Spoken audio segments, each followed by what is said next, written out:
You're throwing your life away on pipe dreams, Alex. My father's words cut through the air as he tossed my business plan onto the kitchen table. The papers scattered, months of work dismissed with a flick of his wrist. Before we jump back, tell us where you're tuning in from, and if this story touches you, make sure you're subscribed, because tomorrow I've saved something extra special for you. His face, the same stern expression I'd seen my entire life, showed nothing but disappointment. I was 26 years old with a computer science degree from MIT, and according to James Wilson, veteran banking executive and my ever-practical father, I was making the biggest mistake of my life. My name is Alex Wilson. 5 years ago, I walked away from a six-figure job offer at Google to build something of my own, not because I was arrogant, but because I couldn't shake the feeling there was a better way to approach educational software. The system I envisioned, an adaptive learning platform that could personalize education for every student, kept me up at night. I called it MindScape. You need stability, Alex. Your mother and I didn't put you through college so you could live like a starving artist. Dad's voice echoed in my Boston apartment as I boxed up my belongings. My lease was ending, and I couldn't afford the renewal. Parker Stevens just made senior developer at Amazon. Meanwhile, you're about to move into your sister's guest room. Parker Stevens, my father's golden example of success. We'd gone to the same high school, same university. The difference was that Parker followed the traditional path while I veered off-road. My sister Beth had offered her guest room when she heard about my financial situation. It wasn't ideal, but it bought me time. This isn't forever, Dad. MindScape is gaining traction. We've got pilot programs in 3 school districts. Pilots don't pay the bills, he countered, helping me carry boxes despite his disapproval. Non-profits in education? There's no money there, son. I didn't tell him we weren't charging the schools yet. How could I? The software wasn't ready for monetization. My small team, just me and 2 former classmates, Raj Patel and Ellie Chen, was still refining the core algorithm that made our platform special. We'd met at a university hackathon 6 years ago and clicked immediately. Raj was a brilliant back-end developer who could make databases sing. Ellie had an uncanny talent for UX design and translating complex functions into intuitive interfaces. Together, we believed we could revolutionize how children learn, but belief doesn't pay rent. The first year was fueled by optimism and savings. The second, by a small angel investment from Dr. Maria Gonzalez, a former professor who believed in our vision. By year 3, we were stretching every dollar to its breaking point. Our office was a converted garage behind Raj's uncle's restaurant in Somerville.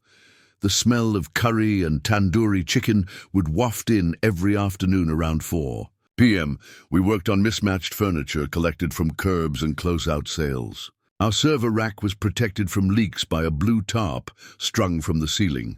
A makeshift solution after heavy rains nearly destroyed 3 months of work. I missed dinners, birthdays, even my grandmother's funeral, something my father never let me forget. She helped raise you, Alex, he'd said, his voice tight with anger and grief, and you couldn't spare a single day. What could I tell him? That our first major school presentation was scheduled for the same day. That rescheduling might have cost us everything. I attended via video call from a supply closet during lunch break, tears streaming down my face as I said goodbye to Nana. Ruth, I just don't understand why you're so stubborn, Dad said, setting down a box labeled books in Beth's guest room. Your grandfather built the bank branch by branch. I expanded our commercial lending division. The family business is waiting. For you, Alex. VP position, guaranteed trajectory. The Wilson banking legacy. A path so clearly marked I could walk it blindfolded. A path that had never once called to me. Technology is changing education, Dad. Our algorithm adapts to how each child learns. Visual, auditory, reading, kinesthetic. It identifies gaps in understanding and adjusts in real time. I was explaining it again, something I'd done dozens of times. He checked his watch. I need to head back to the office. Your mother's expecting you for dinner on Sunday. Then, with a paternal squeeze of my shoulder, it's not too late to be reasonable, son. Reasonable. The word haunted me as I unpacked in my sister's guest room. At 26, I was technically homeless. My bank account hovered near triple digits, and my company existed on borrowed time. Was I being unreasonable? That night, I sat on the edge of the twin bed, laptop balanced on my knees, reviewing our latest testing data. The core algorithm was working, better than expected, actually. Children using MindScape were showing remarkable progress, especially those who struggled in traditional classroom settings. But our runway was measured in weeks, not months. My phone buzzed Raj. "Boston Public Schools cancelled tomorrow's meeting," he said without greeting. "Budget cuts. They're postponing all new technology evaluations." I could hear the air quotes in his voice. "That's the second cancellation this month." I closed my eyes, leaning back against the wall. Boston Public was our best prospect for a paying contract. Ellie's cousin knows someone at Cambridge. Day school, private institution, lots of funding. Apparently they're looking for innovative learning tools. A lifeline, however thin. Set it up. Cambridge Day School was everything Boston Public wasn't. Manicured grounds, state-of-the-art facilities, and most importantly, decision-makers with purchasing power. Their headmaster, Dr. Abigail Foster, was known for progressive educational approaches. Our meeting was scheduled for the following week, which gave us precious little time to customize our pitch. I barely slept, working through the night, refining every aspect of our presentation. The night before our Cambridge pitch, my father called. "Your mother mentioned you have a big meeting tomorrow." I hadn't told him. Must have been Beth. Cambridge, day school. They're interested in MindScape. A pause. Private school. That's something, at least. Such faint praise, yet I found myself hungry for it. Their STEM program is nationally ranked. If they adopt our platform, others will notice. Preparing and narrating this story took us a lot of time, so if you are enjoying it, subscribe to our channel. It means a lot to us. Now back to the story. Listen, I know we don't see eye to eye on this venture of yours. His voice softened, a rarity. But I talked to Marcus at First Boston Capital. He's willing to take a meeting, look at your operation. Marcus Edwards, venture capitalist. And my father's golf buddy, known for aggressive restructuring of his investments. We're not looking for that kind of capital right now, Dad. I knew what Marcus would want. Majority control, leadership changes, pivot to more profitable markets. Be reasonable, Alex. You need money. There it was again, reasonable. I appreciate it, but we have a plan. A desperate, fragile plan that hinged on tomorrow's meeting, but still a plan. He sighed, that familiar sound of disappointment. Your grandfather built something lasting. I've spent my life expanding on his legacy. What will you leave behind, Alex? Some software that schools can't afford? The question lingered long after we hung up. What would I leave behind? The next morning, Ellie, Raj and I arrived at Cambridge Day School an hour early, anxious and sleep-deprived, but riding a wave of caffeine-fueled determination. We set up in their gleaming conference room, our weathered laptops looking comically out of place on the polished mahogany table. Dr. Foster arrived with her technology director and curriculum coordinator. To my surprise, 4 students accompanied them, teenagers with curious expressions and school tablets in hand. "We believe in student input," Dr. Foster explained. "They'll be evaluating your platform alongside us." For the next hour, we demonstrated MindScape, The personalized learning pathways, the adaptive feedback mechanisms, the engagement tracking that helped teachers identify struggling students before they fell behind. I spoke about our vision for education, about learning that met children where they were, instead of forcing them into standardized boxes. The students asked the toughest questions. Could they customize their learning journeys? How did the system prevent cheating? What happened to their data? Raj and Ellie handled each query with confidence, but I noticed Dr. Foster watching the students' reactions more than our presentation. "We'd like to trial your platform with our 9th grade science classes," she announced after a brief conference with her team. "A 2-month evaluation, after which we'll consider a full implementation. Not the immediate contract we'd hoped for, but a foothold, something to show other schools, potential investors, and perhaps most importantly, my father." One more thing," Dr. Foster added. "Microsoft's educational technology team is hosting a showcase next month. We've been invited to present innovative tools we're considering for adoption. Would you be willing to participate as our technical partners?" Microsoft. The name hung in the air like a beacon. "Absolutely," I answered, hoping my voice didn't betray the desperate hope surging through me. As we packed up, one of the students, a girl with intricate braids and serious eyes, approached me. "My brother has dyslexia," she said quietly.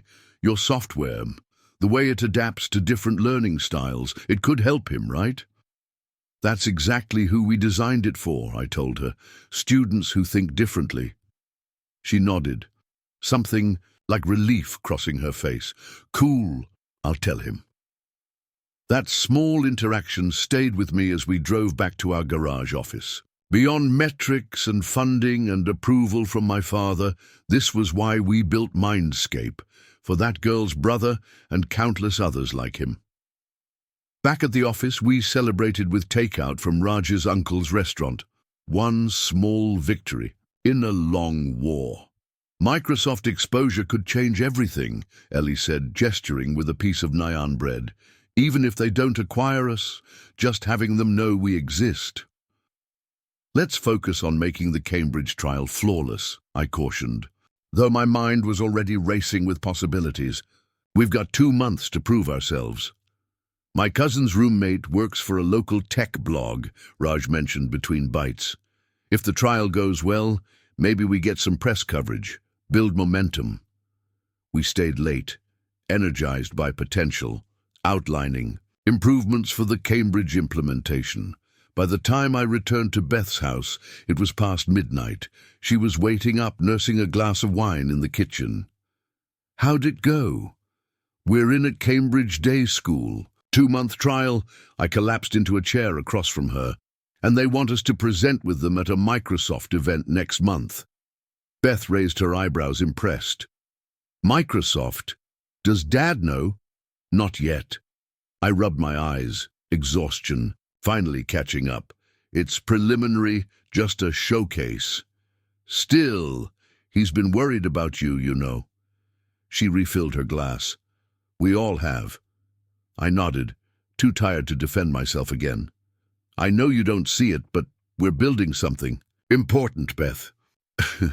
"Maybe I see it more than you think." She reached across the table, covering my hand with hers. "You've always been the smart one. Stubborn, but smart." The next morning, Sunday, I drove to my parents' house in Wellesley for the obligatory family dinner. The familiar colonial where I'd grown up looked exactly as it always had, perfectly maintained, aggressively normal. My father's Mercedes and mother's Volvo sat in the circular driveway, symbols of stability and success. Mom met me at the door with a hug that smelled of designer perfume and home.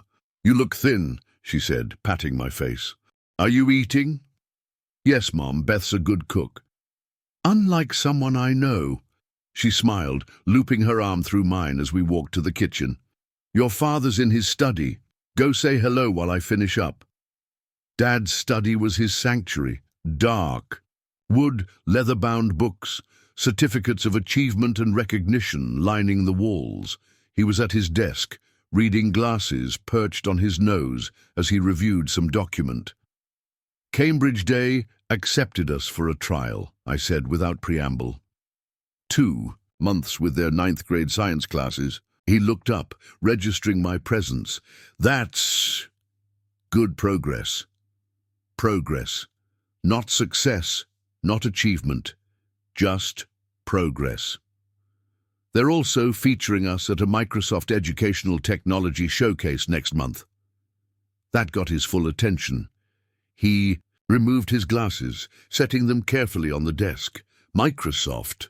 Cambridge is presenting innovative tools they're implementing. We'll be there as their partners." "Interesting." He leaned back, studying me. "Any acquisition interest?" "It's not that kind of showcase, Dad. It's about educational innovation." He nodded, but I could see the wheels turning. In his world, all roads led to acquisition, IPO, or failure. The idea that we might build something sustainable but independent didn't compute. "Well, Microsoft involvement is noteworthy. Perhaps Marcus would be more interested now." I bit back a sharp response. "We're focusing on the Cambridge trial, making sure it's flawless." Dinner was the usual affair.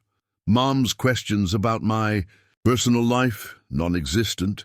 Dad's subtle reminders of banking opportunities, unwanted, and Beth playing diplomat between us. I escaped as early as politeness allowed, claiming work to finish before Monday. "Don't be a stranger," Mom said, hugging me goodbye. "And please eat something. You're all bones."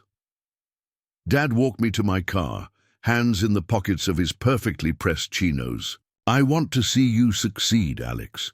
You know that, right?" The unexpected vulnerability in his voice caught me off guard. "I know, Dad. Even if we disagree on what success looks like." He cleared his throat. "This Microsoft showcase. Send me the details. I'd like to attend if possible." I stared at him, surprised. "Really? I'm still your father, and apparently my son is presenting with Microsoft." A small smile cracked his usually stoic expression. "I'd like to see that." The drive back to Beth's was a blur, my mind racing with implications. My father, James Wilson, banking executive and pragmatist extraordinaire, wanted to attend our Microsoft showcase, a showcase that, until that moment, I'd seen as just another step in our long journey, not the potential turning point it might represent. For the first time in years, I allowed myself to imagine my father actually proud of what I'd built. Not resigned, not begrudgingly supportive, but genuinely proud. It was a dangerous thought. The next 2 weeks were a whirlwind of preparation. Cambridge Day School provided us access to their systems, student learning profiles, and curriculum. Requirements. Raj worked 18-hour days integrating our platform. Ellie redesigned key interfaces based on feedback from their students. I split my time between Cambridge and our garage office, sleeping only when absolutely necessary. Our first real break came 3 weeks into the Cambridge trial. A 7th grade student with severe attention difficulties had shown remarkable improvement using MindScape. His science teacher, initially skeptical of our platform, became our most vocal advocate after seeing his engagement metrics. "He's participating in class discussions for the first time," she told Dr. Foster in my presence. "The adaptive format keeps him focused in ways traditional methods never could." Word spread through the faculty. Teachers began requesting access for other grades, other subjects. Dr. Foster expanded our trial to include English and mathematics. "Your father called me," Beth mentioned casually one evening as I grabbed a rare actual meal at her house. "Asked if I thought he should invest in MindScape." I nearly choked on my pasta. "What did you tell him?" "That he should ask you." She twirled spaghetti around her fork. "He's coming around, Alex. Or he's trying to take control," I muttered, though without my usual conviction. The thought of actual funding, enough to move out of Beth's guest room, enough to pay my team properly, enough to scale our platform, was intoxicating. Maybe, she conceded, or maybe he finally sees what you've been trying to tell him all along. The Microsoft Educational Technology Showcase was held at their Cambridge research facility, a gleaming monument to innovation that made our garage office look like the digital Stone Age. 60 educational technology companies had been selected. To present, according to Dr. Foster, we were the smallest by far. Our booth was modest, a single table with demos running on 3 laptops, banners I'd designed and printed at a copy shop, and a small bowl of MindScape branded mints, Ellie's idea, surprisingly effective. Next to the elaborate displays from established companies, we looked like a science fair project. But we had something they didn't: actual results from Cambridge Day School. Dr. Foster had provided testimonials from teachers and performance data showing significant improvements in student engagement and information retention. Most importantly, we had videos, real students explaining how MindScape had changed their learning experience.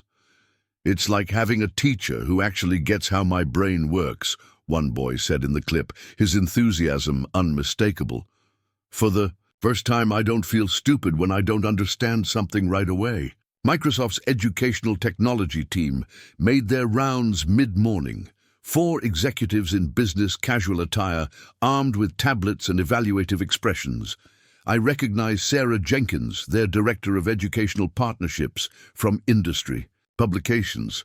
"Walk us through your platform," she requested after introductions. For 20 minutes, we demonstrated MindScape's capabilities, emphasizing the proprietary algorithm that differentiated us from competitors. Dr. Foster spoke about implementation results. I explained our vision for scalability. "You've built this with how many people?" Sarah asked, glancing at our team. "Just Raj, Ellie, and me. 3 core developers," I answered, "though we've had invaluable input from educators and students." She made a note on her tablet. "Impressive output for such a small team." They moved on after exchanging cards and promising to be in touch. I tried not to read too much into the encounter. Microsoft reviewed hundreds of educational tools annually. We were just one of many. Around lunchtime, I spotted my father entering the exhibition hall. He looked out of place among the tech crowd in his tailored suit and conservative tie. His eyes scanned the room until he found our booth, where he approached with uncharacteristic hesitation. "This is quite an event," he said by way of greeting. "Bigger than I expected," I admitted, performing introductions. "Dad, this is Dr. Foster from Cambridge Day School, and my team, Raj and Ellie." He shook hands all around, switching effortlessly into his banker charm. "I've heard wonderful things about Cambridge Day's implementation of Alex's platform." Dr. Foster smiled. "Your son's platform has exceeded our expectations.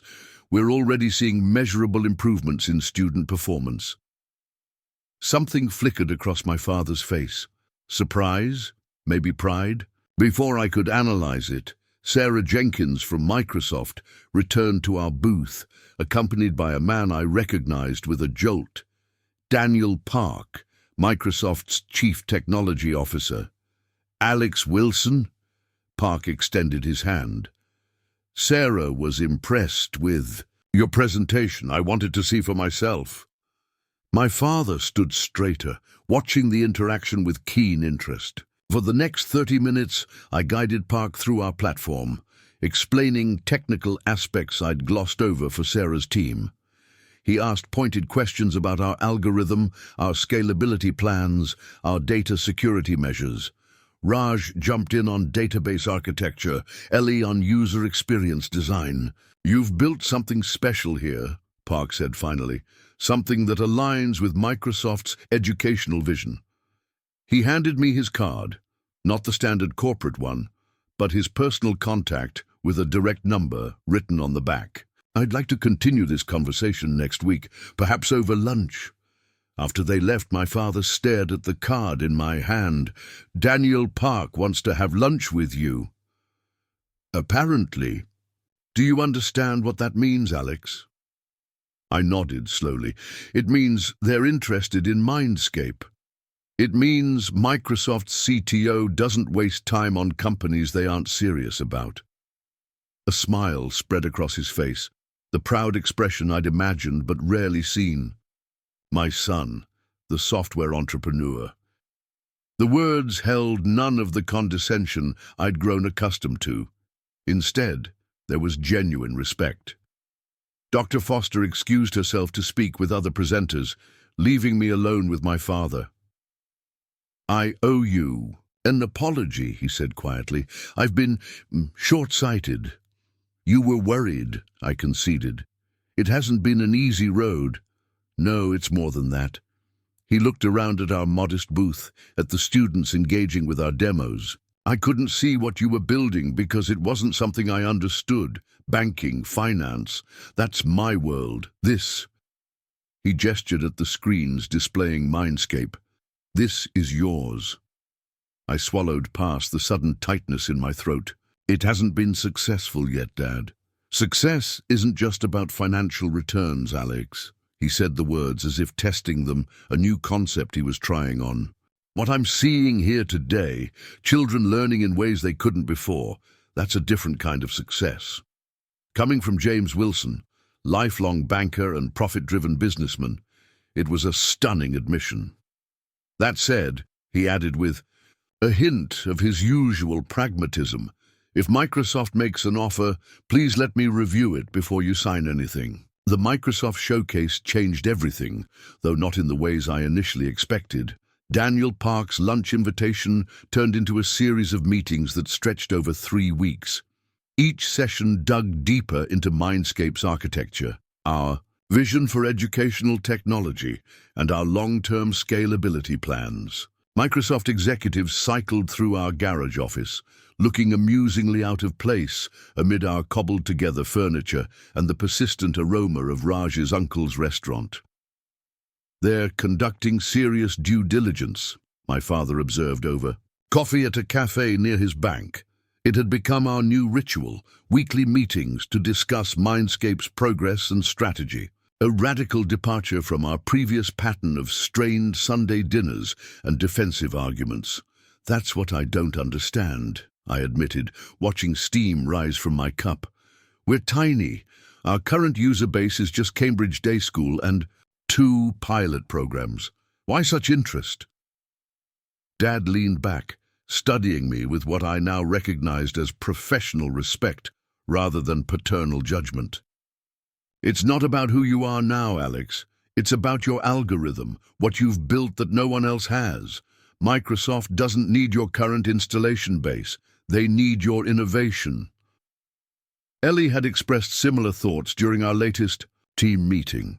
"They've got thousands of engineers, but none of them created what we did," she'd pointed out, gesturing to our whiteboard covered in formulas and flowcharts. "They could try to replicate it, but acquiring us is faster." The possibility of acquisition hung in the air like a charged particle, exciting and terrifying in equal measure. What would it mean for our vision, for the students already benefiting from MindScape, for our small, dedicated team? Dr. Foster called on a Tuesday afternoon as I was debugging a minor glitch in our science curriculum module. "The school board is prepared to sign a 3-year contract," she announced without preamble. "Full implementation across all grade levels with a substantial licensing fee." I nearly dropped my phone. Cambridge Day School represented legitimate revenue, not just survival money, but growth capital. "That's incredible news," I managed, signaling frantically to Raj and Ellie across our cramped office.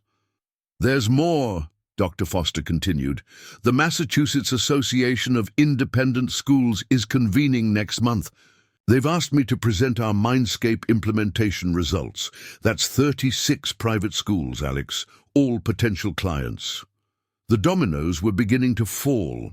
Exactly the pattern we'd hoped for, but never quite believed would materialize. One successful implementation leading to others, building momentum through proven results rather than marketing promises.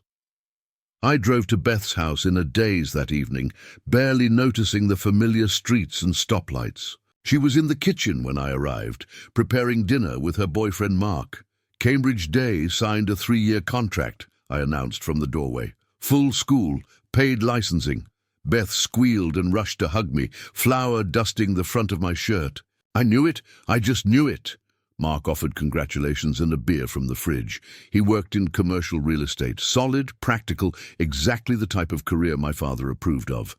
Yet unlike Dad's previous attitude, Mark had never questioned the viability of MindScape.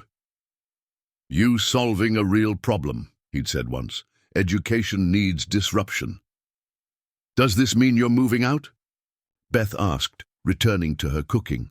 "Not that we want you to," she added quickly. I laughed, the tension of the past months easing slightly. "It means we can finally pay ourselves actual salaries. So, yes, apartment hunting starts tomorrow." "And Microsoft?" Mark asked, leaning against the counter. "Any developments there?" "Still talking, still evaluating." I took a long pull from the beer. "Though Dad thinks they're serious about acquisition." Beth raised her eyebrows. "Dad said that? The same man who called your company a pipe dream last Christmas?" "The very same." I shook my head, still adjusting to this new reality where James Wilson, banking executive and pragmatist, had become MindScape's most enthusiastic analyst. He's reviewing our financials, helping prepare valuation models in case we get an offer. "People can surprise you," Mark commented, sharing a look with Beth that suggested they discussed this transformation at length. That night, I called Ellie and Raj to share the Cambridge contract news. We agreed to meet early the next morning to plan our next steps. For the first time in years, those steps didn't revolve entirely around survival. I slept deeply without the anxiety dreams that had plagued me since leaving Google's employment.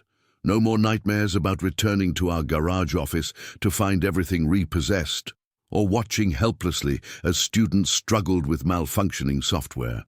Instead, I dreamt of classrooms transformed, of children engaging with material in ways perfectly tailored to their learning styles, of expansion and impact beyond what our small team had dared to hope.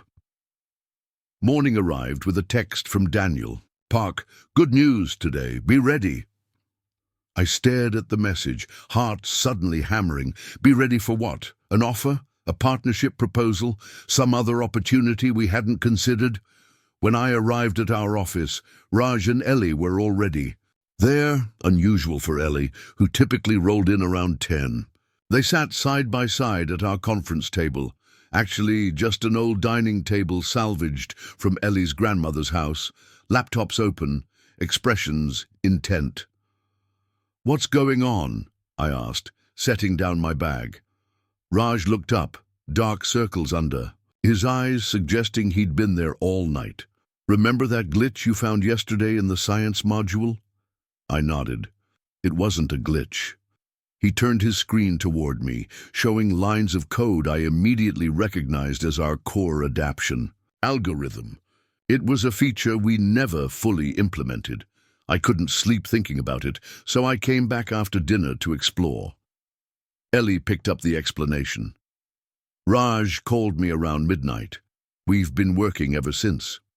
Her eyes glittered with excitement. "Alex, the algorithm is capable of much more than we realized. The adaptation mechanisms could extend beyond educational content to virtually any complex data set." I pulled up a chair, intrigued. "Meaning what exactly?" "Meaning MindScape isn't just an educational platform." Raj gestured emphatically, fully animated despite his obvious exhaustion. "The core technology could be applied to healthcare diagnostics, financial modeling, even autonomous systems. Any environment where adaptive learning from complex, multivariate data would be valuable."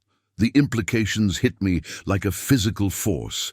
We'd been so focused on educational applications, our passion, our primary vision, that we'd missed the broader potential of what we'd created. "Does Microsoft know this?" I asked quietly. Ellie and Raj exchanged glances. We don't think so, Ellie said. All our demonstrations, all our documentation has focused exclusively on educational implementations. We've never discussed broader applications. And that changes our valuation considerably, I concluded, mind racing. If they're interested in MindScape as an educational platform, that's one thing. But if the algorithm has enterprise-wide applications across multiple Microsoft divisions... My phone buzzed. Daniel Park again. Conference call at 11 a.m. sending details. I showed Raj and Ellie the message, then Daniel's earlier text. They're making an offer today, Raj stated flatly. The question is, for what exactly? We spent the next 2 hours digging deeper into the algorithm's extended capabilities, identifying potential applications beyond education.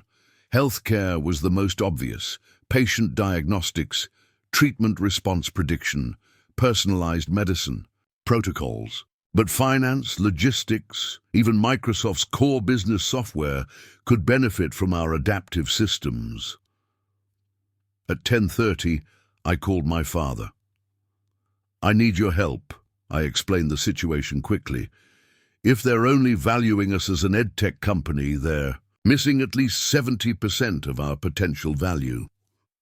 I'll be there in 20 minutes, he replied, without hesitation. Dad arrived wearing his power suit, charcoal grey, subtle pinstripe, the uniform of serious financial negotiations. He'd brought his executive briefcase, the one reserved for multi-million-dollar deals and board meetings.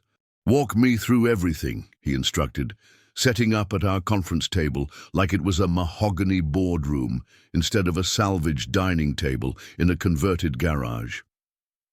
For the next 15 minutes, we briefed him on the algorithm's newly discovered capabilities, showing examples and potential applications. He asked pointed questions, took notes on his leather portfolio pad, and made several rapid calculations.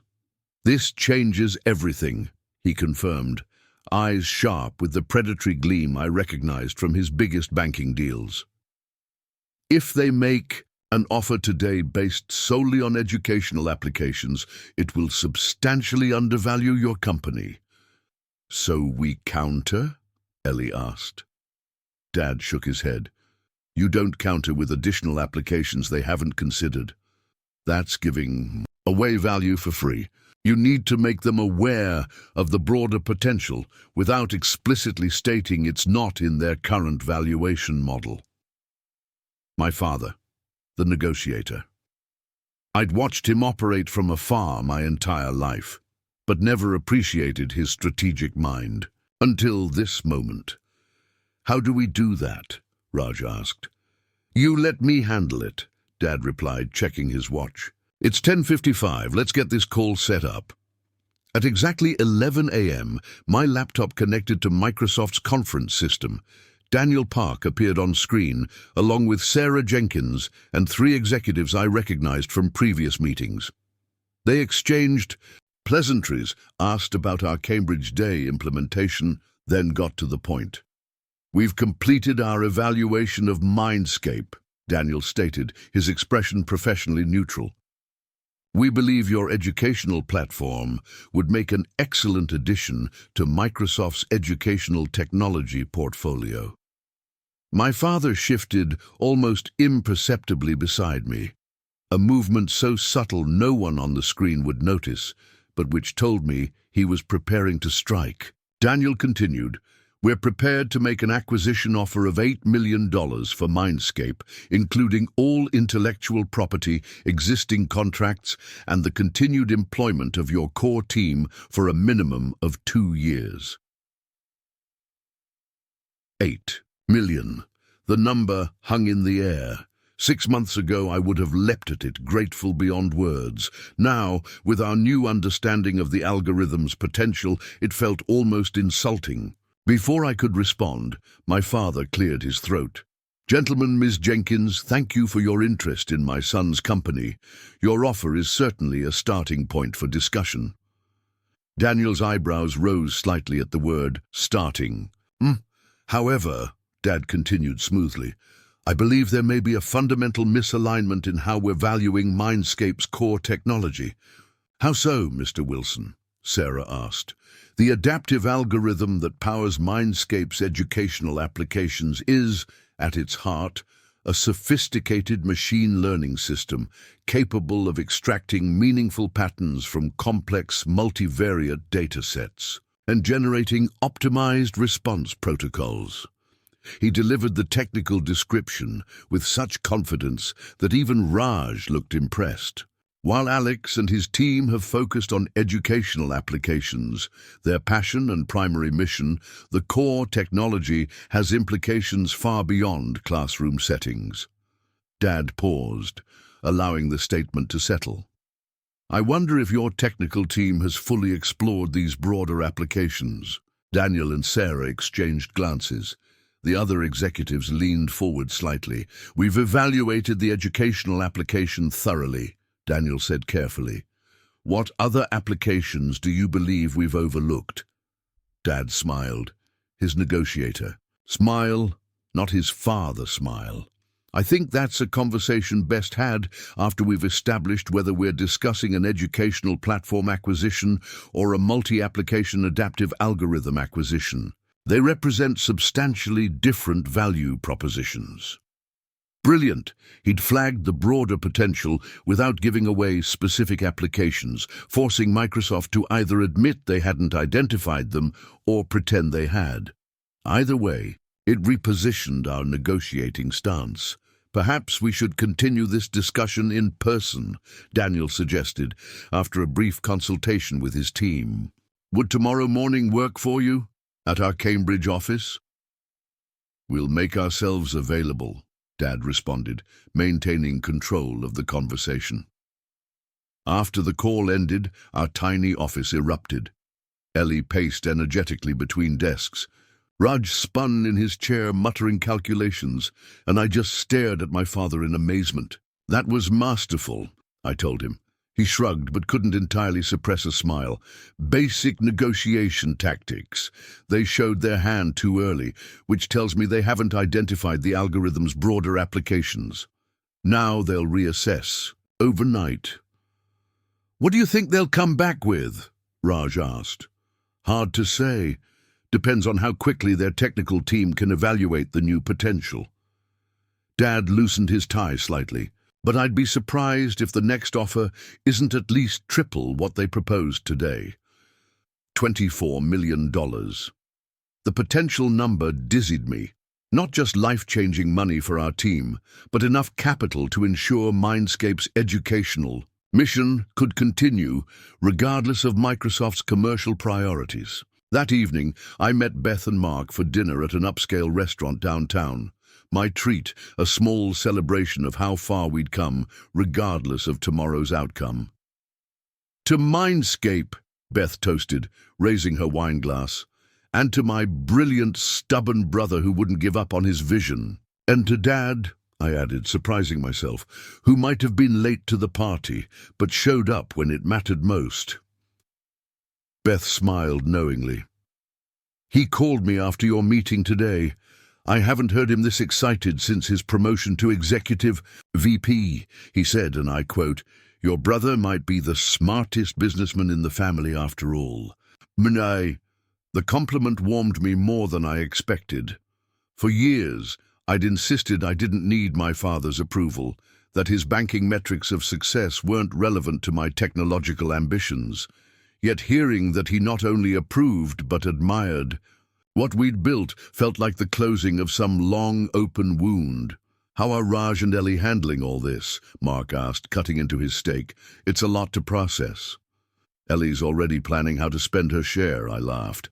Raj is more cautious, wants to see the final papers before he celebrates. And you? Beth asked, studying me. How are you feeling about potentially selling your baby to Microsoft? I considered the question carefully. Mixed. Proud that what we built is valuable enough for them to want it, concerned about what happens to our educational mission if we're absorbed into a corporate giant, excited about the resources we'd have access to, nervous about corporate culture, and relieved, she suggested gently, that all those nights, sleeping on a cot in your office, all those missed birthdays and holidays, all those times Dad called you foolish, that it all meant something. I swallowed hard against sudden emotion. Yeah, that too. My phone buzzed, a text from my father. Dinner at our house tomorrow night. Your mother's making your favorite. Bring Raj and Ellie. The normalcy of it struck me as absurdly funny. 24 hours before what could be a $20+ million acquisition offer, and Mom was making pot roast. When I returned to Beth's guest room that night, I found myself unable to sleep despite exhaustion. I sat at the small desk where I'd spent countless nights coding. When we couldn't afford proper office space, opened my laptop and began writing. Not code for once, but a letter to myself, the version of me from 5 years ago who walked away from Google security with nothing but conviction and an algorithm sketched on napkins. You were right, I typed. Not about everything. The path was harder than you imagined, the sacrifices deeper, the doubts darker. But you were right about what mattered, that education could be transformed, that one size fits all was failing too many students, that technology could personalize learning in ways traditional methods couldn't. I continued writing into the early hours, documenting the journey from concept to potential acquisition, not for anyone else to read, but to crystallize the experience for myself before everything changed again. Dawn broke as I finished, the eastern sky visible through Beth's guest room window, shifting from black to deep blue to the faint pink promise of sunrise. I showered, dressed in my best clothes, still modest by corporate standards, and drove to our garage office for what might be one of its final days as MindScape's headquarters. Raj was already there, of course, dressed in an actual suit rather than his standard jeans and graphic t-shirt. Nice tie, I commented, pouring coffee from our ancient machine. Special occasion? Thought I should look like I'm worth a few. $1 million, he replied with a nervous smile. Ellie texted, she's running late, couldn't decide what to wear. We spent the next hour reviewing our presentation materials, though we'd been over them dozens of times already. At 8:30, my father arrived, immaculate in another power suit, this one navy blue with subtle pinstripes. Ready? He asked, inspecting our appearance with a critical eye. He straightened Raj's tie, nodded approval at my outfit, and texted Ellie instructions on what to wear. As we'll ever be, I answered, trying to calm the butterflies in my stomach. Ellie rushed in at 8:45, looking polished and professional in a blazer and skirt, a dramatic departure from her usual casual style. Traffic was awful, she explained breathlessly. Did I miss anything? Just Dad transforming into Gordon Gekko, I joked, earning a rare chuckle from my father. We took Dad's Mercedes to the meeting. A strategic choice, he explained. Appearance matters in negotiations. Arriving in your Honda with the dented fender suggests desperation. Microsoft's Cambridge office occupied several floors of a gleaming high-rise, all glass and steel and corporate confidence. The security guard checked our IDs, issued visitor badges, and directed us to a private elevator that whisked us to the executive floor. Daniel Park met us personally, escorting us to a conference room with spectacular views of the Charles River. Sarah Jenkins joined us, along with Microsoft's head of acquisitions and a corporate attorney I hadn't met before. Before we begin, Daniel said once everyone was seated, I want to thank you for flagging the broader potential of your algorithm yesterday. Our technical team worked through the night evaluating possible applications beyond education. My father nodded acknowledgement, his expression revealing nothing. We've revised our offer accordingly, Daniel continued, sliding folders across the table to each of us. $22 million for full acquisition, including all intellectual property, existing contracts, and employment agreements for the core team extending to 3 years. $22 million. Not quite the tripling Dad had predicted, but close. I opened the folder, scanning the terms outlined in clear corporate language. The structure was straightforward. Cash payment upon closing, guaranteed positions within Microsoft's educational division with competitive salaries, retention bonuses after the 3-year commitment.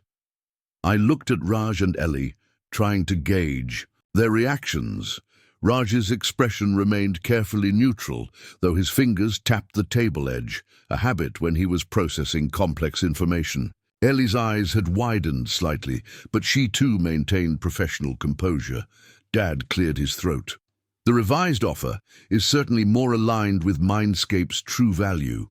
However, I noticed the terms focus primarily on educational applications, with only general references to broader implementation. Sarah nodded. Our immediate plans center on integrating MindScape into our educational product suite. Additional applications would be explored as secondary phases after successful integration. I see. Dad's tone conveyed polite skepticism. And the team's involvement in these secondary phases would depend on the specific applications identified, Daniel replied. Naturally, as Microsoft employees, they would be compensated for any contributions to new product development. I understood the subtext immediately. They wanted the algorithm and our expertise in applying it to education.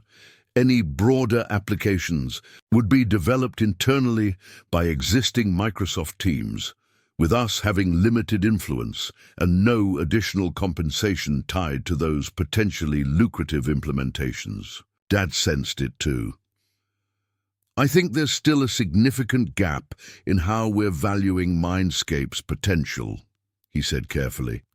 Perhaps we should discuss specific applications beyond education to ensure we're aligned on the technology's capabilities. What followed was a masterclass in negotiation strategy. For the next hour, my father guided the conversation through potential applications for our algorithm, from healthcare diagnostics to financial risk assessment to network security. For each category, he presented just enough detail to establish credibility without revealing our full analysis. The Microsoft team took notes, asked probing questions, and occasionally exchanged glances that told me they were recognizing value they hadn't previously considered. Daniel Park seemed particularly interested in healthcare applications, asking specific questions about patient data analysis and treatment protocol optimization. It seems clear, Dad concluded, that what you're acquiring isn't merely an educational platform, but a foundational technology with enterprise-wide potential. The current offer structure doesn't reflect that reality. The head of acquisitions, who had remained largely silent until now, leaned forward. What structure would you propose, Mr. Wilson? A tiered acquisition, Dad answered promptly.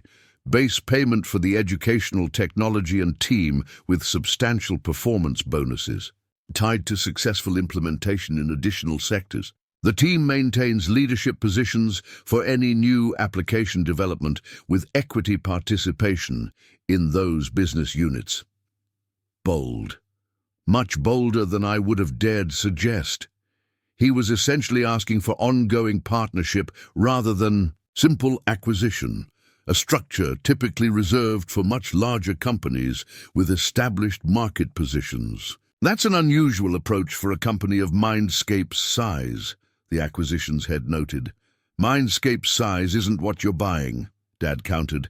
You're buying an algorithm that could transform multiple billion-dollar business units. The structure should reflect that potential. The corporate attorney made a note, then whispered something to Daniel. After a brief discussion, Daniel addressed us again. Your proposal has merit. We'll need to consult with our executive team about a tiered structure. He checked his watch. Can you give us until tomorrow morning? Dad looked at me, deferring the decision. I nodded. "We can accommodate that timeline," Dad confirmed. "Shall we reconvene at 10 a.m.? As we gathered our materials to leave, Daniel pulled me aside briefly. "For what it's worth, Alex, I'm impressed, not just with the technology, but with how you've positioned it. Most founders in your situation would have jumped at our first offer." "I have a good advisor," I replied, glancing toward my father, who was exchanging business cards with Sarah. Daniel smiled. "So I see." Outside in the hallway, waiting for the elevator, Ellie finally broke her professional composure. $22 million, she whispered, eyes wide. "And that's just their opening revised offer. Don't get ahead of yourself." Dad cautioned quietly. "Nothing is final until contracts are signed. And this tiered structure I've proposed, it's aggressive.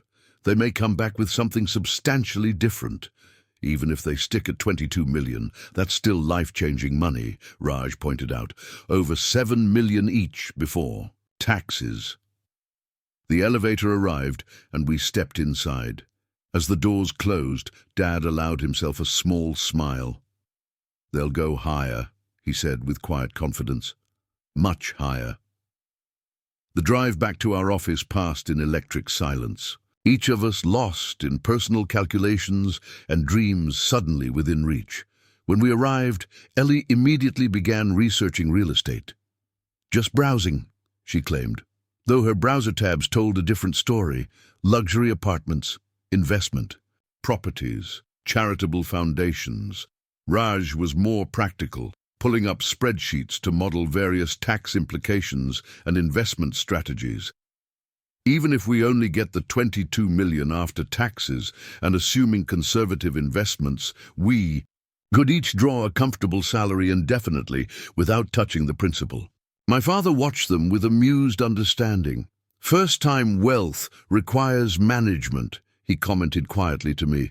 "They're processing." I nodded, realizing I should be feeling the same rush of possibilities. Instead, an unexpected hollowness had formed in my chest. "What happens to MindScape?" I asked. "The actual platform, the students using it." Dad studied me carefully. "That depends on the final agreement. Microsoft has significant resources and distribution channels that could expand your educational impact far beyond what you could achieve independently. But would they prioritize it? Or would our algorithm just become another acquired technology that gets partially implemented, then shelved when priorities shift?" His expression softened.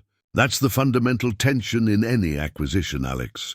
The resources to achieve your vision come at the cost of control over that vision." Around noon, Daniel Park called. "Our executive team has reviewed your proposal," he said without preamble.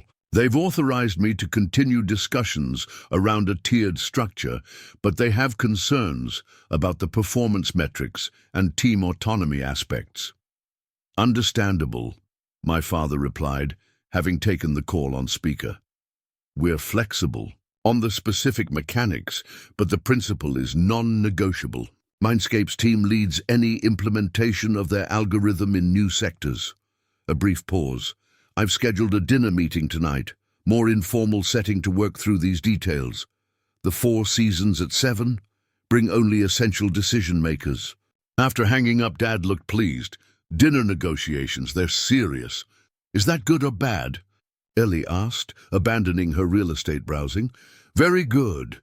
It means they've escalated this to high-priority status. Dinner allows for longer, more nuanced discussions than conference rooms.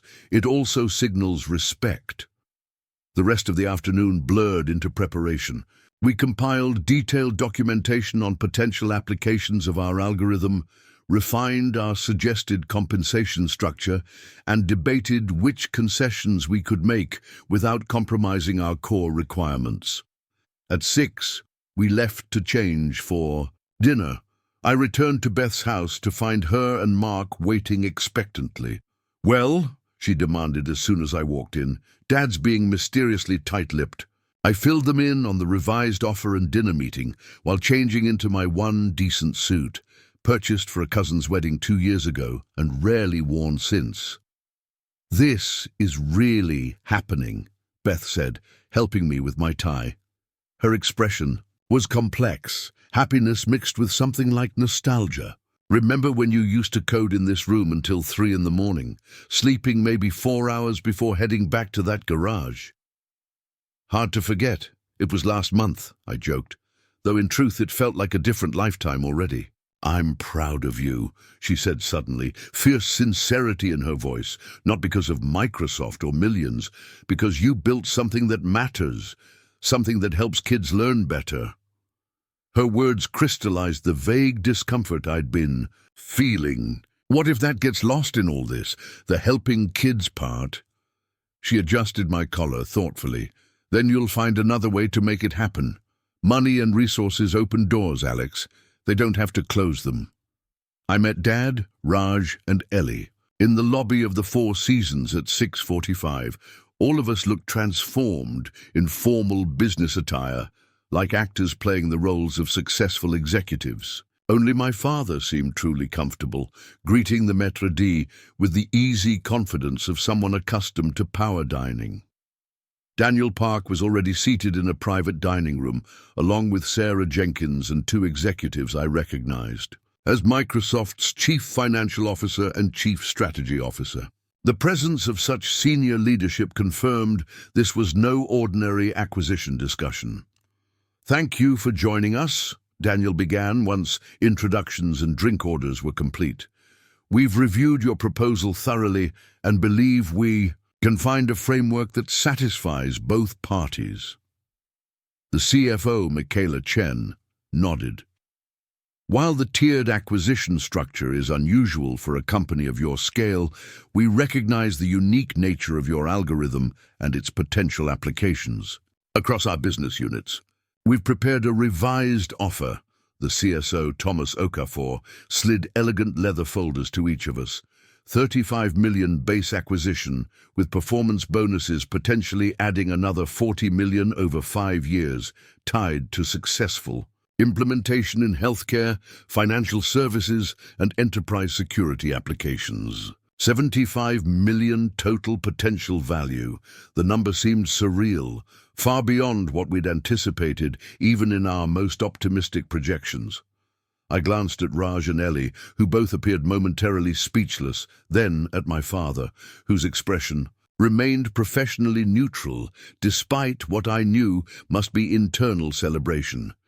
"The structure includes leadership positions for your team within a newly formed Advanced Algorithms division," Sarah explained. "This division would work across business units to implement your technology, with significant autonomy and direct reporting lines to executive leadership." It sounded perfect, almost too perfect. I forced myself to focus on the details rather than the staggering numbers. What metrics define successful implementation for the performance bonuses? "Revenue targets primarily," Michaela answered. "Specific thresholds are outlined on page 4, along with adoption metrics and efficiency improvements." We spent the next hour dissecting the proposal over excellent food that none of us really tasted. The revenue targets were aggressive but achievable. The team structure preserved our core working relationships while integrating us into Microsoft's vast organization. The timeline gave us adequate runway to properly implement our technology. "There's an additional element we'd like to discuss," Daniel said as dessert was served. "Cambridge Day School's implementation of MindScape has attracted attention beyond our company. The Department of Education has expressed interest in the platform for potential public school adoption." This was news to me. "National adoption? Initially as a pilot program in underperforming districts," Sarah clarified, "but with potential for broader implementation if results warrant. Microsoft has existing government contracts that could facilitate this process." The implications stunned me. Public school implementation would make MindScape available to students who needed it most, those without access to private school resources or cutting-edge technology. It was the dream we'd discussed in university hackathons years ago.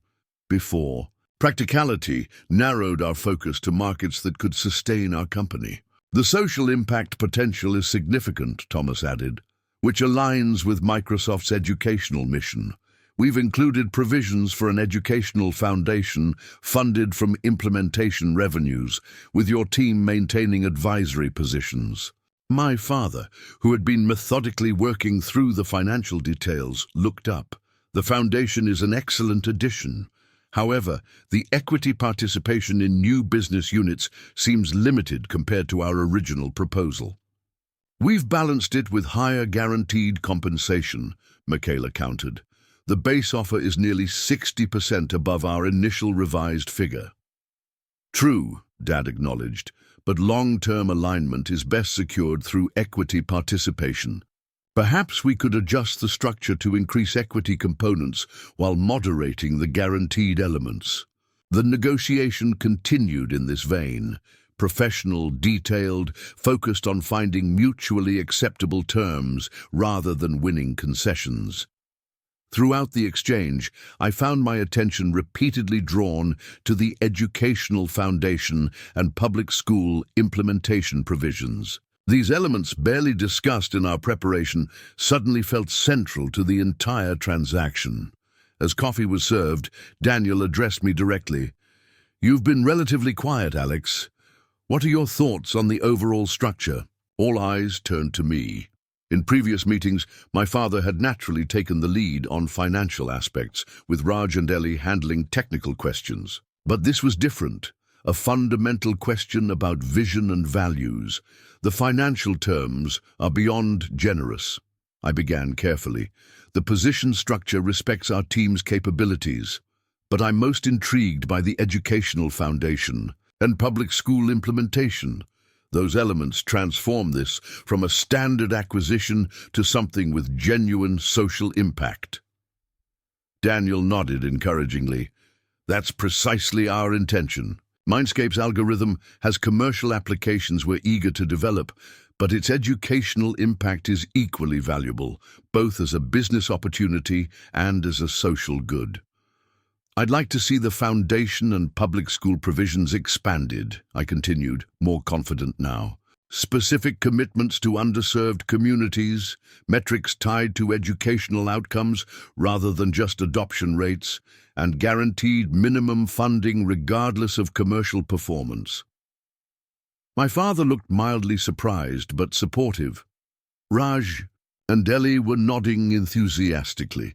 "We can work with that," Thomas said, after conferring briefly with his colleagues. "Education is a priority sector for us, and demonstrable social impact benefits everyone involved: Microsoft, your team, and most importantly, the students." By the time dinner concluded, we had outlined a revised structure that preserved the financial terms while strengthening the educational and social impact components. We would reconvene the following morning to review formal documentation incorporating these changes. Outside the restaurant, waiting for our respective cars, Daniel pulled me aside again. "Your father is an impressive negotiator. Banking background, correct? Executive VP at Wilson Financial," I confirmed, though until recently he considered my software venture a misguided detour from the family business. Daniel smiled. "Perspectives change. Mine certainly did when I saw what your small team had built. I've been at Microsoft for 15 years. It's rare to see technology with such elegant versatility." "It started with a simple idea," I admitted. "Make learning responsive to how students actually think, not how we want them to think." The broader applications were almost accidental discoveries. The best innovations often are. He handed me his card again, different from the one he'd given me at the showcase, this one with his personal cell number. "Call me directly if you have any concerns before tomorrow's meeting. This partnership matters to me personally." partnership, not acquisition. The word choice seemed significant. The valet brought our cars and we parted ways.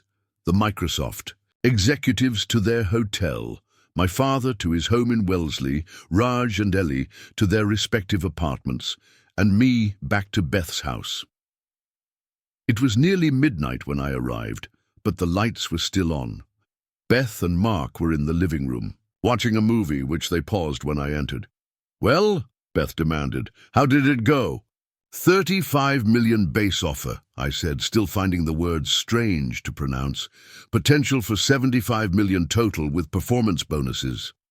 Mark whistled low. "That's serious money." "There's more," I continued, loosening my tie and collapsing onto their couch. "They're creating an educational foundation with provisions for public school implementation. National scale, potentially." Beth's eyes widened. "Every student having access to MindScape? That's huge, Alex." "It's what we always wanted," I agreed. "Back when we were coding in dorm rooms, talking about changing education, this was the dream. Not just helping privileged kids at private schools, but making a difference across the whole system." "So you're going to accept?" Mark asked. I nodded slowly. "The terms are excellent. The team stays together. The educational mission expands dramatically, and yes, we all become multimillionaires in the process." "Then why do you look so conflicted?" Beth asked, studying my expression. I struggled to articulate the swirling thoughts. It's happening so fast. 3 months ago, I was fighting to make payroll and convincing schools to try our platform for free. Now Microsoft is creating a division around our algorithm and talking about national implementation. "Success often happens suddenly," Mark observed, "after years of grinding with no recognition." "I know that intellectually," I admitted. "But emotionally, a part of me still feels like that guy sleeping on a cot in a garage office, eating leftover curry and debugging code at 3 in the morning. Beth smiled gently. "That guy built something valuable enough for Microsoft to offer $75 million. Maybe it's time to let him celebrate a little." That night, sleep eluded me again. I sat at the desk in Beth's guest room for the last time.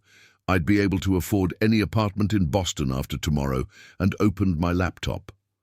Instead of writing another letter to myself, I drafted emails to Dr. Foster and the teachers at Cambridge Day School who had taken a chance on our unproven platform.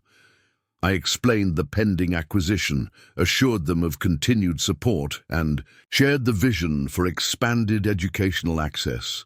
Writing these emails centered me, reconnecting the whirlwind of negotiations and millions to the actual students benefiting from our work. This was never about exits and acquisitions. It was about kids learning better. By dawn, I'd found peace with the path forward. The acquisition wasn't an ending, but an acceleration, expanding our impact far beyond what our small team could achieve, independently. The money was secondary to the mission, even if the negotiations had temporarily reversed those priorities. I showered, dressed in my suit again, and drove to our garage office for what would likely be the last time as an independent. "Company?" The familiar smell of curry and slightly damp concrete greeted me, a sensory bookmark for this chapter of my life. Raj arrived minutes later, followed by Ellie. Both looked simultaneously exhausted and energized, caught in the same emotional paradox I'd been navigating. "I couldn't sleep," Ellie admitted, clutching an enormous coffee. "Kept thinking about everything changing. Good changes, but still." "Same," Raj nodded. "Spent half the night updating my parents in India. They still don't quite believe it." "Did either of you have doubts," I asked, "about accepting the offer?" They exchanged glances. "Not doubts exactly," Raj said carefully. "More like awareness of the magnitude. We built this from nothing, working insane hours for minimal pay because we believed in it. Letting go of control is complicated, even with all the upsides." Ellie nodded agreement. "But the educational foundation piece? The public school implementation? That pushed me firmly into the yes column. That's why we started this in the first place. My father arrived at 9:30, looking fresh despite the late night. He'd brought actual pastries from a French bakery instead of our usual stale convenience store donuts, a small luxury that somehow symbolized the transition underway. "I've reviewed the offer documents again," he said, accepting coffee in our chipped MIT mug. "The terms are excellent, especially with the modifications discussed at dinner. The division structure protects your team's autonomy while giving you resources to scale. The educational foundation has dedicated funding with realistic governance." "So we signed today?" I asked, seeking final confirmation. Dad nodded. "Unless something unexpected emerges in the final documentation, yes. This is a remarkable outcome, Alex. Few startups achieve this level of success, particularly with their mission intact." For a moment, his professional analysis gave way to paternal pride. I was wrong about this venture, about its viability, its importance, its potential. I couldn't see beyond traditional metrics of success or conventional career paths. He placed a hand on my shoulder. "I'm sorry for that short-sightedness." The simple apology meant more than the millions on the table. I swallowed hard, nodding. "Acknowledgement. You were worried," I conceded, "and not entirely wrong. We were hanging by a thread financially for years. The path we chose was objectively risky." "Risk and reward are correlated," he replied with a wry smile, "as I've told banking clients for decades without fully appreciating the wisdom myself." He checked his watch. "We should head to Microsoft soon. Shall we take a moment here first? Say goodbye to all this?" He gestured around our humble space. The suggestion was unexpectedly sentimental coming from my pragmatic father. But he was right. This converted garage, with its mismatched furniture, curry-scented air, and blue tarp roof patches, deserved a proper farewell. The four of us stood in a loose circle, taking in the space that had housed so much struggle and creation. The whiteboards covered in code fragments and user feedback notes, the coffee-stained sofa where I'd napped during all-night debugging sessions, the rickety folding table that had served as our client presentation space. "I'll miss this place," Ellie said softly. "Not the leaks or the weird smells, but the freedom of it, the purity of just building what we believed in." "We're still building what we believe in," I reminded her, "just with vastly more resources and impact potential." "Nay, to MindScape," Raj proposed, raising his coffee cup. "Past, present and future." We clinked our mismatched mugs in a final toast to our startup phase, then packed up our personal items and locked the door behind us. Dad's Mercedes and my Honda made for an odd procession as we drove to Microsoft's Cambridge office. The same security guard greeted us, but with noticeably more deference than yesterday.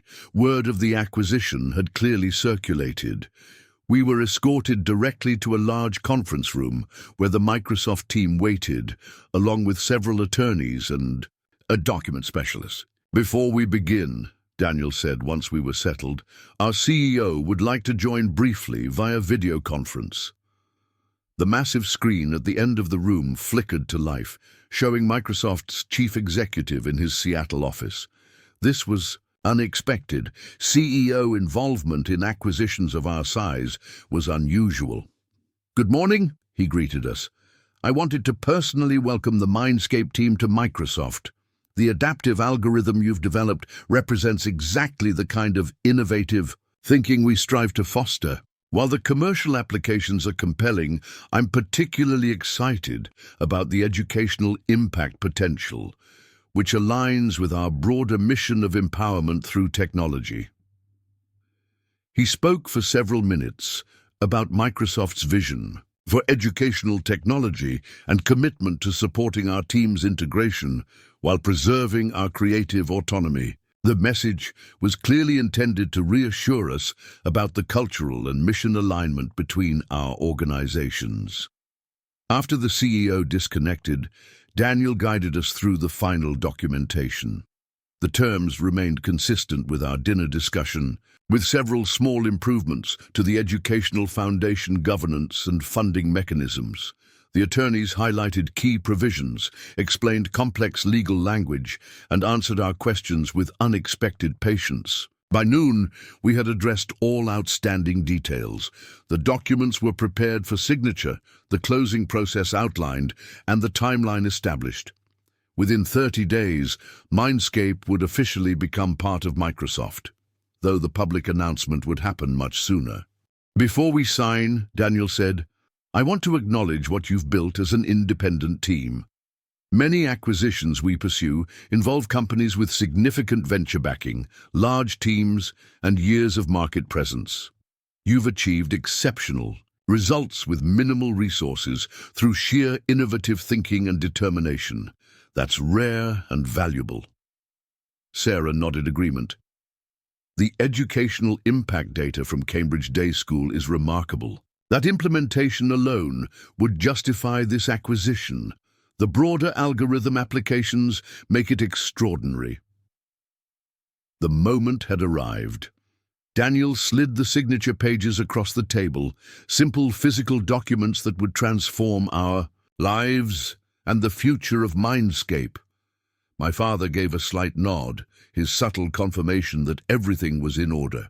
Raj and Ellie looked to me for the final decision, though their expressions clearly conveyed support for moving forward. I signed first, the pen feeling unusually heavy in my hand.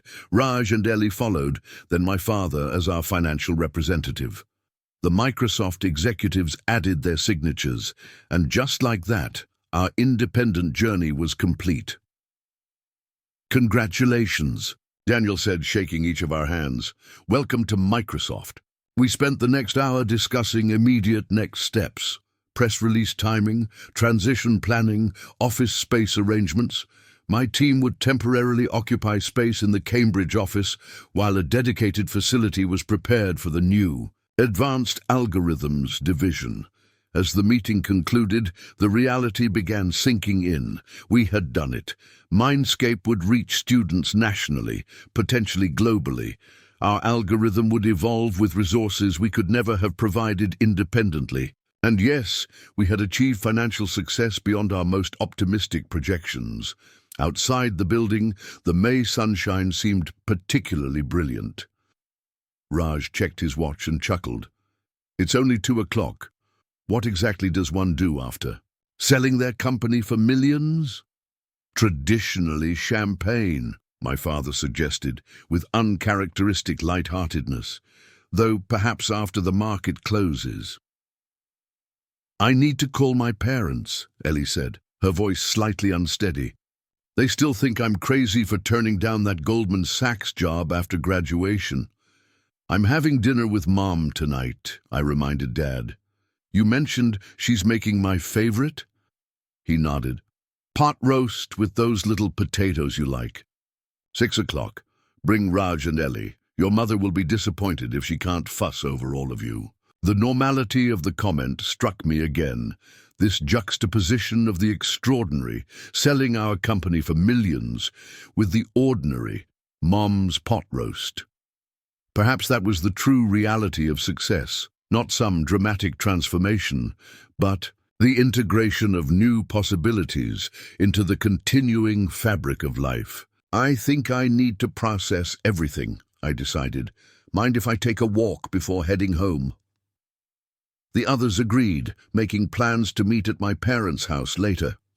Dad handed Raj and Ellie his card with the address, then gave my shoulder a quick squeeze before departing.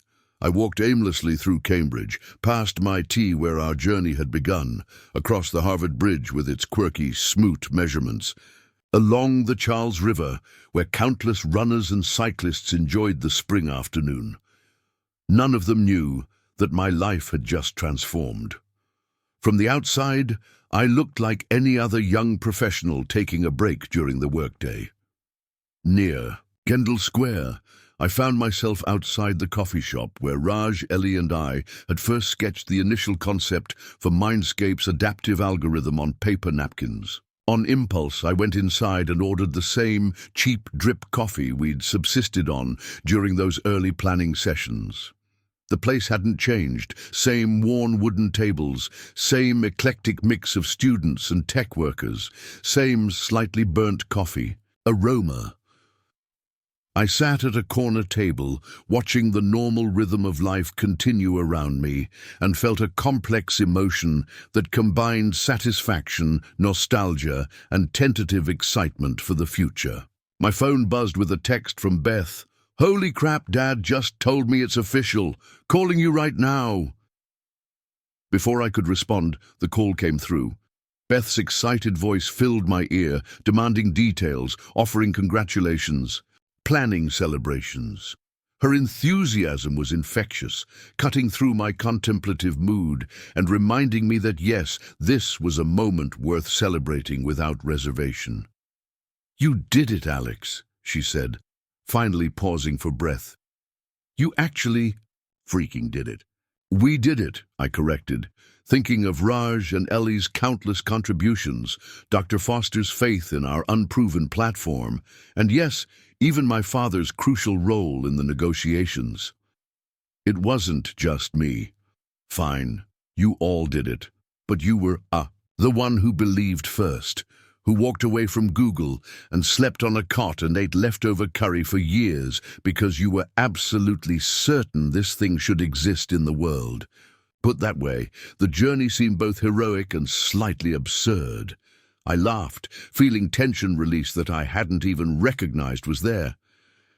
"I need to call Nana Ruth's sister," I said suddenly, remembering the funeral I'd missed for our first major school presentation. "She should know this worked out, that it was worth it somehow." "She'll be thrilled," Beth assured me. "The whole family will be. Even Dad is practically giddy in his restrained banker way."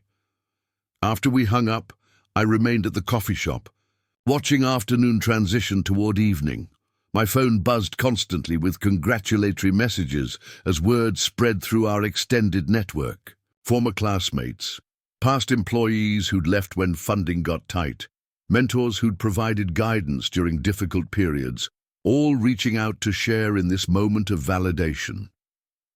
Dr. Gonzalez, our angel investor, who'd believed in us when no one else would, called from her sabbatical in Europe. "I knew you would do something extraordinary," she said, her familiar voice bringing back memories of late-night coding sessions in her laboratory. Though I admit, even I didn't anticipate Microsoft. As sunset approached, I finally left the coffee shop and walked toward my car. A new text appeared from Daniel Park. "Press release scheduled for 9 a.m. tomorrow. Available for CBS This Morning interview Thursday, if interested." The public phase was beginning. Soon everyone would know about the acquisition, the valuation, the Microsoft partnership. Our educational mission would expand, but so would the scrutiny and expectations. Driving to my parents' house, I found myself mentally rehearsing what I would say to my mother. She had never criticized my path the way my father had, but her worry had been evident in care packages of homemade granola bars and frequent calls checking if I was eating properly. How would I explain that her son was now a multi-millionaire who would be featured on national television? As I pulled into the familiar driveway in Wellesley, I realized I didn't need to explain anything. She was my mother. She would be proud, regardless of the dollar amount or the corporate logo now attached to our work. The rich aroma of pot roast greeted me as I entered. Mom emerged from the kitchen, wiping her hands on an apron and smiling broadly. "There's my brilliant son," she said, pulling me into a hug that smelled of home and childhood and unconditional love.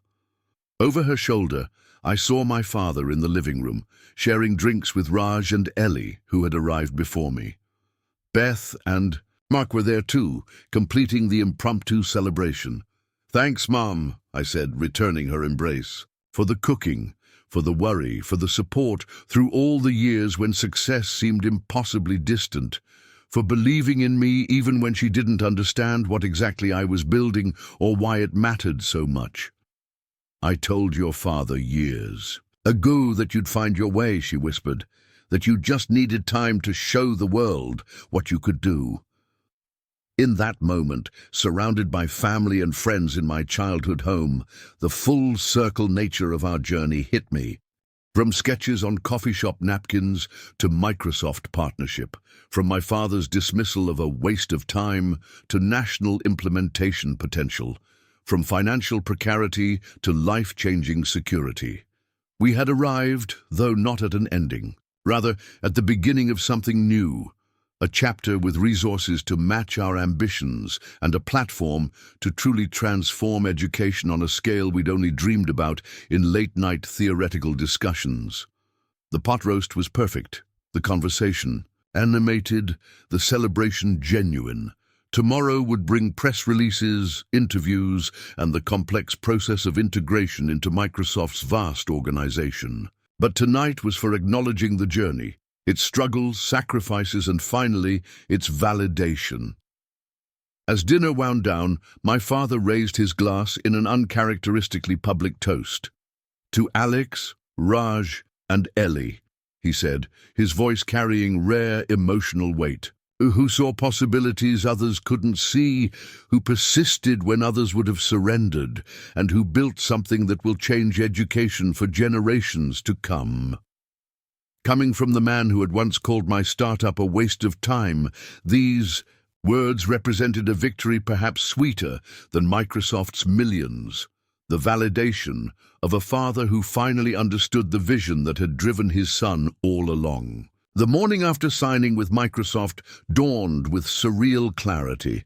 I woke in Beth's guest room, for the last time, I realized, to the steady ping of notifications on my phone.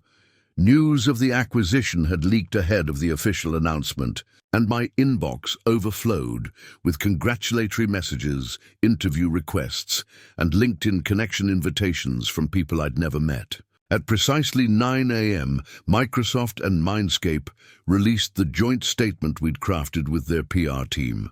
Within minutes, tech blogs were publishing the story, focusing on the unexpectedly large valuation and the educational mission that had attracted Microsoft's attention. TechCrunch ran the headline: Microsoft acquires edtech startup MindScape for $35 million plus, the algorithm that's revolutionizing how students learn.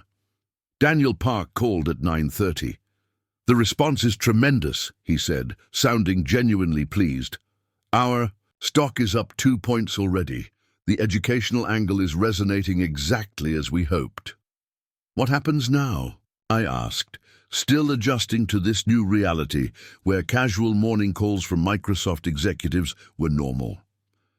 Your CBS interview is confirmed for tomorrow morning. Our media team will prep you this afternoon. Meanwhile, we're expediting your team's onboarding, badges, access, equipment.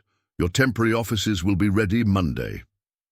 The efficiency was dizzying compared to our startup's perpetual resource constraints. No more debating whether we could afford upgraded development, machines, or waiting months for software licenses. The full might of Microsoft's infrastructure was now behind us. One more thing, Daniel added. The Department of Education called this morning. They want to meet next week about the public school implementation we discussed. This is moving, faster than anticipated. After hanging up, I stared at my reflection in Beth's bathroom mirror. I looked exactly the same as yesterday. Same face, same hair, badly in need of a trim. Same borrowed guest bathroom with its framed beach photos and shell-shaped soap. Yet everything had changed. My phone rang again. Raj this time. Have you seen Twitter? He asked without greeting. We're trending. The adaptive learning community is going crazy. People are speculating about the algorithm capabilities based on the Cambridge Day data. Good speculating or concerning speculating? I was suddenly alert to potential competitive implications. Mixture, mostly positive. But Alex, there's something else. Did you see the email from Jason Torres? The name was vaguely familiar. Torres? Wasn't he that Google researcher who published on personalized learning systems last year? Yes, and apparently he's been working on something similar to our core algorithm for their educational division. He's suggesting we connect to compare notes now that we're not direct competitors. The subtext was clear. Google had been developing parallel technology, potentially infringing on our approach. Now that Microsoft owned our intellectual property, they were reaching out, likely to assess legal risk or potential collaboration. Forward the email to Daniel and Legal, I instructed. No response until we understand the Microsoft protocols for these situations. Already I was thinking like a corporate executive rather than a scrappy founder, protecting assets, following procedures, considering strategic implications. The transition was happening faster than I'd anticipated. Beth knocked on the door as I was getting dressed. "There's a package for you," she said, holding a sleek black box with the Microsoft logo. "Courier just delivered it." Inside was a top-of-the-line Surface laptop, a tablet, a smartphone, and a welcome letter signed by the CEO himself. "To help you hit the ground running," it read, "your new digital ecosystem, pre-configured with all necessary access and security." The thoughtful gesture highlighted the contrast between our previous resource constraints and our new reality. For years, we'd nursed aging laptops through one more development cycle, jury-rigged cooling solutions for overheating processors, and shared a single test tablet among 3 people. Now, premium equipment arrived at my temporary home before I'd even officially started. "Fancy," Beth commented, examining the devices. "Corporate life looks good on you already." "It's just tools," I replied, though I couldn't deny the appeal of working with proper resources. The real test will be preserving our mission within their structure. "Speaking of which," she said, handing me a newspaper, "you made the Boston Globe business section." The article was generally accurate, focusing on the educational applications of our technology and the potential for expanded access through Microsoft's distribution channels. But one quote from an analyst caught my attention. "This acquisition is likely more about the underlying machine learning algorithm than the educational application. Microsoft can deploy this technology across multiple divisions, particularly healthcare and enterprise security." The assessment was correct. Of course, our extended negotiations had centered precisely on these broader applications. Yet seeing it stated so plainly, our educational platform positioned as just one application of a more valuable algorithm, crystallized my emerging concern. What would happen when commercial priorities inevitably clashed with educational mission? When quarterly profit expectations competed with the needs of struggling students? When algorithm refinements for enterprise clients consumed resources that might otherwise improve classroom experiences? My phone interrupted these thoughts. "My father this time." "The press coverage is excellent," he said, his familiar analytical tone now applied to our success rather than our shortcomings. "Have you spoken with the bank yet about the wire transfer procedures?" I hadn't even considered the practical mechanics of receiving millions of dollars. "Not yet. Everything's happening rather quickly. I've scheduled meetings for you with Marcus at First Boston Capital and Shreya at Vanguard Trust, both excellent for managing sudden wealth. You'll need tax planning, investment strategies, trust structures. Raj and Ellie should attend as well." Even in this new dynamic, my father remained pragmatic, focusing on practical next steps while I was still processing the psychological transition. "Thanks, Dad. That's genuinely helpful." "Of course," he replied as if it were obvious. "This is significant wealth, Alex. Managed properly, it can fund your work indefinitely, even beyond Microsoft if necessary." Beyond Microsoft. The concept hadn't occurred to me yet that this acquisition might be a chapter rather than a conclusion. That financial independence could eventually translate back into operational independence if needed. "One more thing," Dad continued, "Your mother and I are hosting a celebration dinner Saturday night. Family, close friends, your core supporters. Nothing ostentatious, just acknowledgement of what you've accomplished." This gesture, a formal recognition of achievement, from the man who had once dismissed my work so thoroughly, affected me more deeply than I expected. "I'd like that," I said simply. My afternoon was consumed by calls, emails, and an extensive media preparation session with Microsoft's communications team. They coached me on message discipline, potential difficult questions, and how to balance my founder's perspective with my new role as a Microsoft executive. "Remember, from tomorrow morning, everything you say reflects on Microsoft as well as MindScape," the media director explained. "We're not looking to script you. You're authentic. Passion for education is valuable, but we need alignment on key messages. Those key messages centered on expanded educational access, the technical innovation of our platform, and the natural fit with Microsoft's mission. They specifically advised against detailed discussion of valuation, future product plans, or algorithm capabilities beyond education applications. The CBS segment is approximately 4 minutes," she continued. "The host will likely open with the acquisition price to generate interest, transition to your founder's journey, then close with the educational impact angle. Keep your answers concise but meaningful." By evening, my head was spinning with talking points, schedules, and organizational charts. I had meetings booked solid for 2 weeks.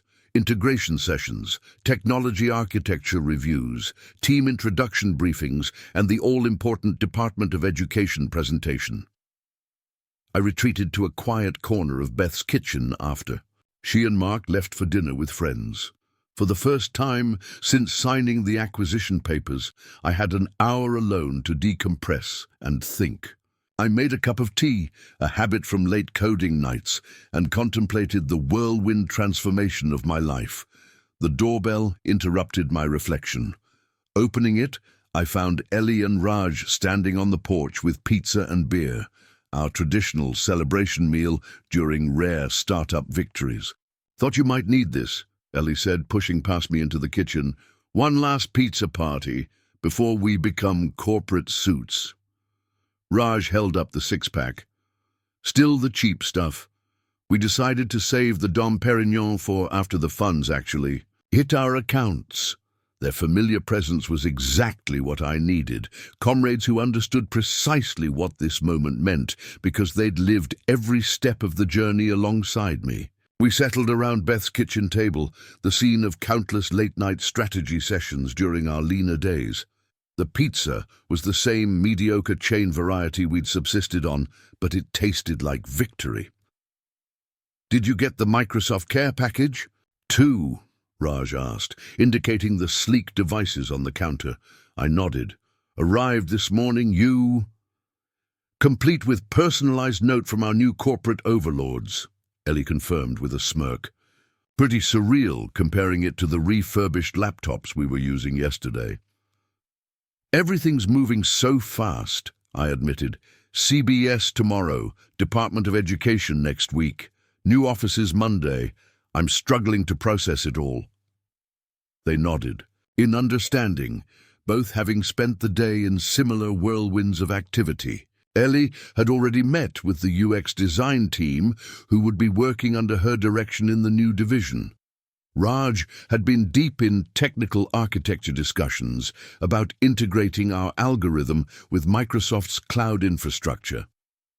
"I had a moment today," Raj said quietly, opening another beer. "During the technical overview meeting, they asked about our database scaling solutions. You know, the workarounds we built because we couldn't afford enterprise-level services. The senior architect just nodded and said, 'We'll migrate you to our global infrastructure. Unlimited capacity, 99.999% uptime guaranteed.'" He shook his head in wonder. 5 years of MacGyvering solutions to resource constraints, and suddenly, those constraints just vanish. Ellie nodded emphatically. "Same with my UX team.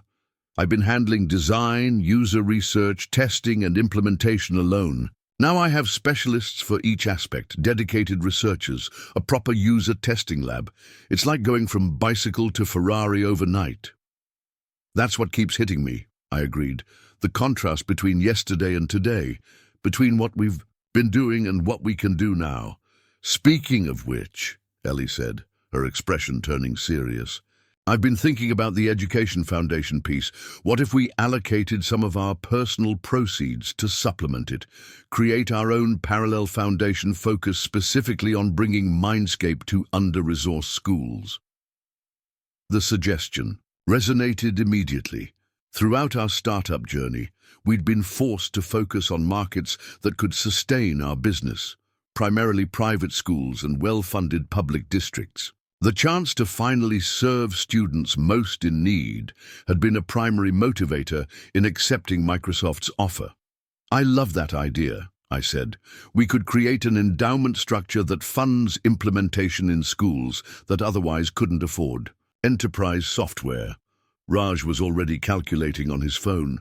If we each contributed just 10% of our proceeds, that would create a $10 million foundation. Conservatively managed, that could fund hundreds of schools perpetually. The concept energized all of us, a way to ensure our original mission continued regardless of corporate priorities, using our newfound wealth to directly advance the educational equality we'd always aspired to create. We should talk to your dad about the structure, Ellie suggested. Tax-efficient donation strategies, governance models, that kind of thing. He'd love that, I agreed, already imagining my father's reaction to this extension of our vision, using our Microsoft windfall to independently advance the educational mission. It combines the business success he values with the social impact that drove us. We spent the next 2 hours outlining our foundation concept, a parallel structure, to complement Microsoft's official educational initiatives. By the time Raj and Ellie left around midnight, we had a solid framework to present to my father and eventually to Microsoft's educational division as a collaborative partnership. I slept surprisingly well that night, perhaps because having a new mission, the foundation, gave me a sense of agency amid the corporate transition. I was not simply being absorbed into Microsoft. I was evolving into a new phase of impact with both institutional resources and personal independence. The CBS interview the next morning passed in a blur of bright lights and carefully crafted responses. The host focused primarily on the educational impact story, with only brief mention of the acquisition price. I emphasized our mission of personalized learning for every student, the transformative results at Cambridge Day School, and the expanded access possible through Microsoft's global reach. This technology could fundamentally change how we approach educational inequality, I explained, feeling on solid ground with this core message. When learning adapts to each student's needs, rather than forcing standardization, we see dramatic improvements, especially among students who struggle in traditional environments. The segment concluded with discussion of the public school implementation possibilities, exactly the narrative Microsoft's PR team had hoped for. Daniel Park texted immediately after, "Perfect messaging, board very pleased with the educational mission focus." By afternoon, the interview had generated substantial social media attention, focused primarily on the educational potential rather than the business transaction. Educators were expressing enthusiasm about the adaptive approach, while policy experts debated the implications for standardized testing and curriculum development. The narrative was taking shape exactly as we'd hoped, Microsoft not simply acquiring a valuable algorithm, but investing in educational transformation. Yet I knew from our negotiations that the broader commercial applications remained the primary financial driver behind the deal. As I was leaving the television studio, Dr. Foster called. "Just watched your interview," she said. "The students are absolutely thrilled. You're quite the celebrity at Cambridge Day today." "How are they feeling about the Microsoft transition?" I asked, genuinely concerned about our original implementation site. "Mostly positive. Some questions about whether the platform will change, become more corporate or standardized. I assured them you wouldn't let that happen." Her confidence was both gratifying and slightly anxiety-inducing. Could I actually prevent corporate standardization within Microsoft's massive structure? Would my influence extend that far? "We're creating a foundation," I told her, sharing our pizza night brainstorm. "Independent from Microsoft but collaborative, focused on expanding access to under-resourced schools." "That's wonderful news," she responded enthusiastically. "Cambridge Day would be happy to serve as a training site for teachers from those schools. Perhaps a mentorship program between our students and theirs." The suggestion expanded our foundation concept further, not just funding implementation, but creating a community of practice around adaptive learning. By the time I reached Beth's house, I was energized by these evolving possibilities, sketching ideas on my Microsoft tablet with growing excitement. Beth was home, watching a recording of my CBS segment with analytical attention. "Not bad for someone who used to freeze during class presentations," she teased as I entered. "Very polished, little brother." "Microsoft's media training," I explained, collapsing onto the couch beside her. 4 hours yesterday to prepare for a 4-minute segment." "Well, it worked. You looked confident, passionate, not at all like you just sold your company for millions and are probably freaking out internally." "Adrians," I laughed at her characteristic bluntness. "That obvious?" "Only to someone who shared a bathroom with you for 18 years. She nudged my shoulder affectionately. "So what's really going on in that overactive brain of yours?" I shared the foundation idea, Dr. Foster's mentorship suggestion, and my lingering concerns about maintaining our educational mission within the corporate structure. "You're worried about losing control," Beth observed. "About MindScape becoming just another Microsoft product rather than the change-the-world platform you envisioned." "Exactly," I admitted. "The resources are incredible. The potential reach is beyond anything we could achieve independently. But corporate priorities shift, quarterly profits matter, education isn't always the highest margin business. So you're creating a parallel structure, the foundation, as insurance." I nodded. "Precisely, a way to advance the educational mission regardless of corporate decisions." Beth considered this thoughtfully. "Smart and very you, prepared for both best and worst scenarios simultaneously." She hesitated, then added, "Have you thought about housing yet, now that you can afford basically anywhere?"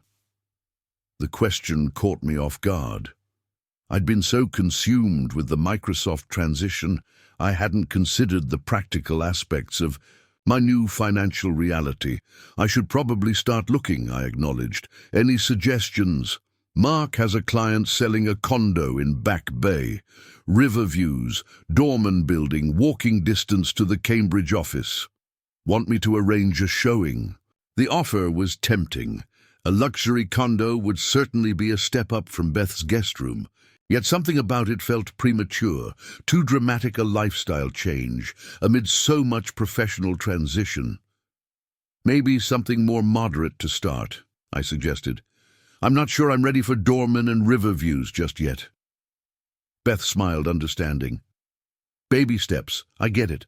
Mark knows some nice places in Somerville too, still close to Cambridge, but more neighborhood feel." Before I could respond, my phone rang. Daniel Park again, becoming a regular presence in my daily life. "Great news," he announced without preamble. "The Department of Education meeting has been moved up. Secretary of Education will be there personally, Monday morning in D.C. This was significant acceleration, cabinet-level attention to our educational platform. something that would have been unthinkable during our startup days when we couldn't even get meetings with district superintendents. That's substantial, I managed, processing the implications. What prompted the elevated interest? Your CBS interview resonated, plus Cambridge Day shared their implementation data directly with the department. The adaptive learning approach aligns with their current initiative on personalized education. After we hung up, I relayed the development to Beth, whose eyes widened appreciatively. The actual Secretary of Education. Alex, do you realize how far you've come? 6 months ago, you were begging school principals for meetings. The observation put everything in stark perspective. My concerns about corporate integration, while legitimate, existed alongside unprecedented opportunities for impact. Microsoft's resources and relationships were already opening doors that would have remained firmly closed to our small startup, regardless of our technology's merit. That evening, my father called to finalize details for Saturday's celebration dinner and discuss financial management meetings scheduled for next week. I mentioned the accelerated Department of Education meeting and our foundation concept. The foundation is excellent strategic thinking, he approved immediately. Creates continuity for your educational mission regardless of corporate directions. Also offers significant tax advantages if structured properly. We're thinking each of us contributes 10% of our proceeds, I explained, creating an endowment model that can fund implementations perpetually. Very sustainable approach, he agreed. I'll have some prospectuses for you to review on various endowment models. The Harvard Management Company structure might be particularly relevant.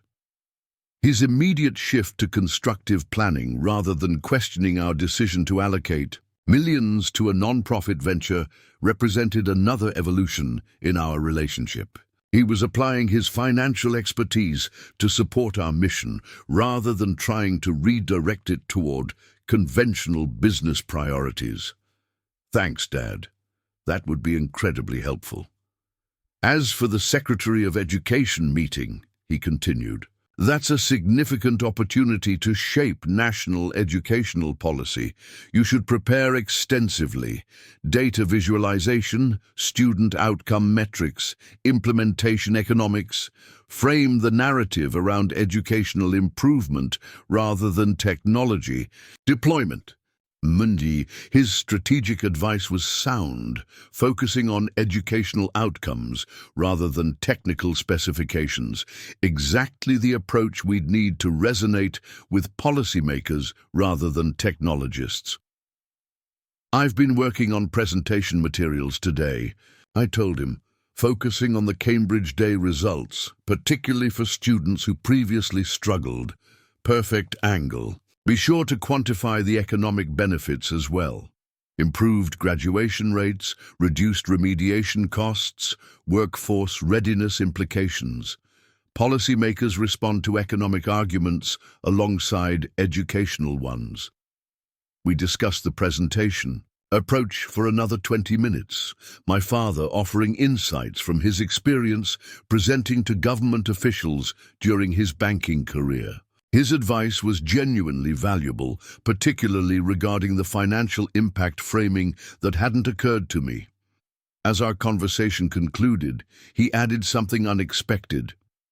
I'm proud of how you're handling this transition, Alex. Maintaining your mission focus amid corporate integration and sudden wealth, it shows character and clarity of purpose. Coming from him, a man historically focused on traditional markers of success, this acknowledgement of my values-driven approach meant everything. Thanks, Dad, that means a lot. Your grandfather would be proud too, he added quietly. He always said true success wasn't about money, but about making a meaningful difference. I lost sight of that somewhere along my own career path. You've helped me remember. The reference to my grandfather, The family patriarch I'd barely known, but whose banking legacy had always loomed large, created a surprising sense of generational continuity. Perhaps my technological path wasn't a rejection of family tradition, but an evolution of it, maintaining core values of impact and integrity while applying them in a new domain. Saturday's celebration dinner at my parents' home expanded beyond family to include key supporters from our journey. Dr. Gonzalez, our angel investor, several Cambridge Day teachers who had championed our platform, and even our landlord who had rented us the garage office at below-market rates during our leanest periods. My mother had transformed their formal dining room into a festive space with elegant decorations and personalized touches. Framed news articles about the acquisition, photos from our earliest days coding in university labs, even preserved napkins, with algorithm sketches that she'd somehow salvaged from my discarded notebooks. "Your mother never doubted," my father whispered, as we observed her showing Ellie's parents the memorabilia display. "Even when I was at my most skeptical, she kept every article, every prototype sketch, every milestone photograph, said she was documenting history in the making." The gathering felt like a perfect bridge between chapters, honoring our startup journey while celebrating the expanded possibilities ahead. My father gave a toast that managed to be both emotionally resonant and strategically insightful, acknowledging both the business achievement and the educational mission. "To adaptive learning," he concluded, raising his glass to our small assembly of supporters, "and to those who persisted in creating it when conventional wisdom suggested otherwise." And Duji, as glasses clinked and conversations flowed, I found myself in a quiet moment with Dr. Gonzalez, our earliest believer and financial supporter. "When you first pitched me," she recalled, sipping her wine thoughtfully, "what captured my attention wasn't just the technical innovation. It was your absolute conviction that education could be fundamentally different, more responsive to how students actually learn rather than administrative convenience." I nodded, remembering our early conversations in her cramped university office. "You were the first person outside our team who really understood what we were trying to build. And now Microsoft understands too," she observed. "That's the real victory here, not the acquisition price, but the validation of your core insight about learning, the resources to implement it at scale." Her perspective crystallized what had been gradually forming in my mind throughout this transition week, that the Microsoft acquisition represented not an end or a compromise, but an acceleration and validation of our founding vision. The resources, relationships, and reach we now commanded could transform education far beyond what our small team could have achieved independently, regardless of our technical brilliance or dedication. "We're creating a foundation as well," I told her, sharing our emerging plan, independent funding to ensure the educational mission continues regardless of corporate priorities. She nodded approval. "Perfect hedge. Use Microsoft's resources to scale while maintaining mission independence through parallel structures. I'd like to contribute to that foundation as well. Consider it a follow-on investment in your vision." By evening's end, what had begun as a celebration of our acquisition had evolved into a strategy session for our next phase. Dr. Foster and the Cambridge Day teachers were discussing mentorship programs between established implementations and new under-resourced schools. Dr. Gonzalez was outlining research opportunities to quantify adaptive learning outcomes across diverse student populations. My father was sketching endowment structures on dinner napkins with Raj. We were not simply celebrating a conclusion, but launching a new beginning, one that combined corporate resources with independent mission, institutional scale with grassroots, connections, technical innovation with human relationships. As guests began departing, my mother pulled me aside near their family photo wall, recently updated to include a framed article about the Microsoft acquisition. "You know," she said softly, Your father may have doubted your path, but he never doubted you. Even during his most frustrated moments, he would tell me privately that if anyone could succeed on such an unconventional route, it would be his brilliant, stubborn son. The revelation surprised me. He never said anything like that to me, quite the opposite. She smiled knowingly. He was terrified for you, afraid you were sacrificing security and stability for an uncertain vision. His criticism came from fear, not lack of faith in your abilities. This reframing of our years-long tension provided unexpected healing, not erasing the difficult moments, but contextualizing them in parental concern rather than fundamental disapproval. I think I understand him better now, I admitted, and maybe he understands me too. Success helps, she acknowledged pragmatically, but more than the money or the Microsoft name, what's convinced him is seeing your unwavering commitment to the educational mission even amid acquisition. That's what he respects most, that you never lost sight of why you started this journey.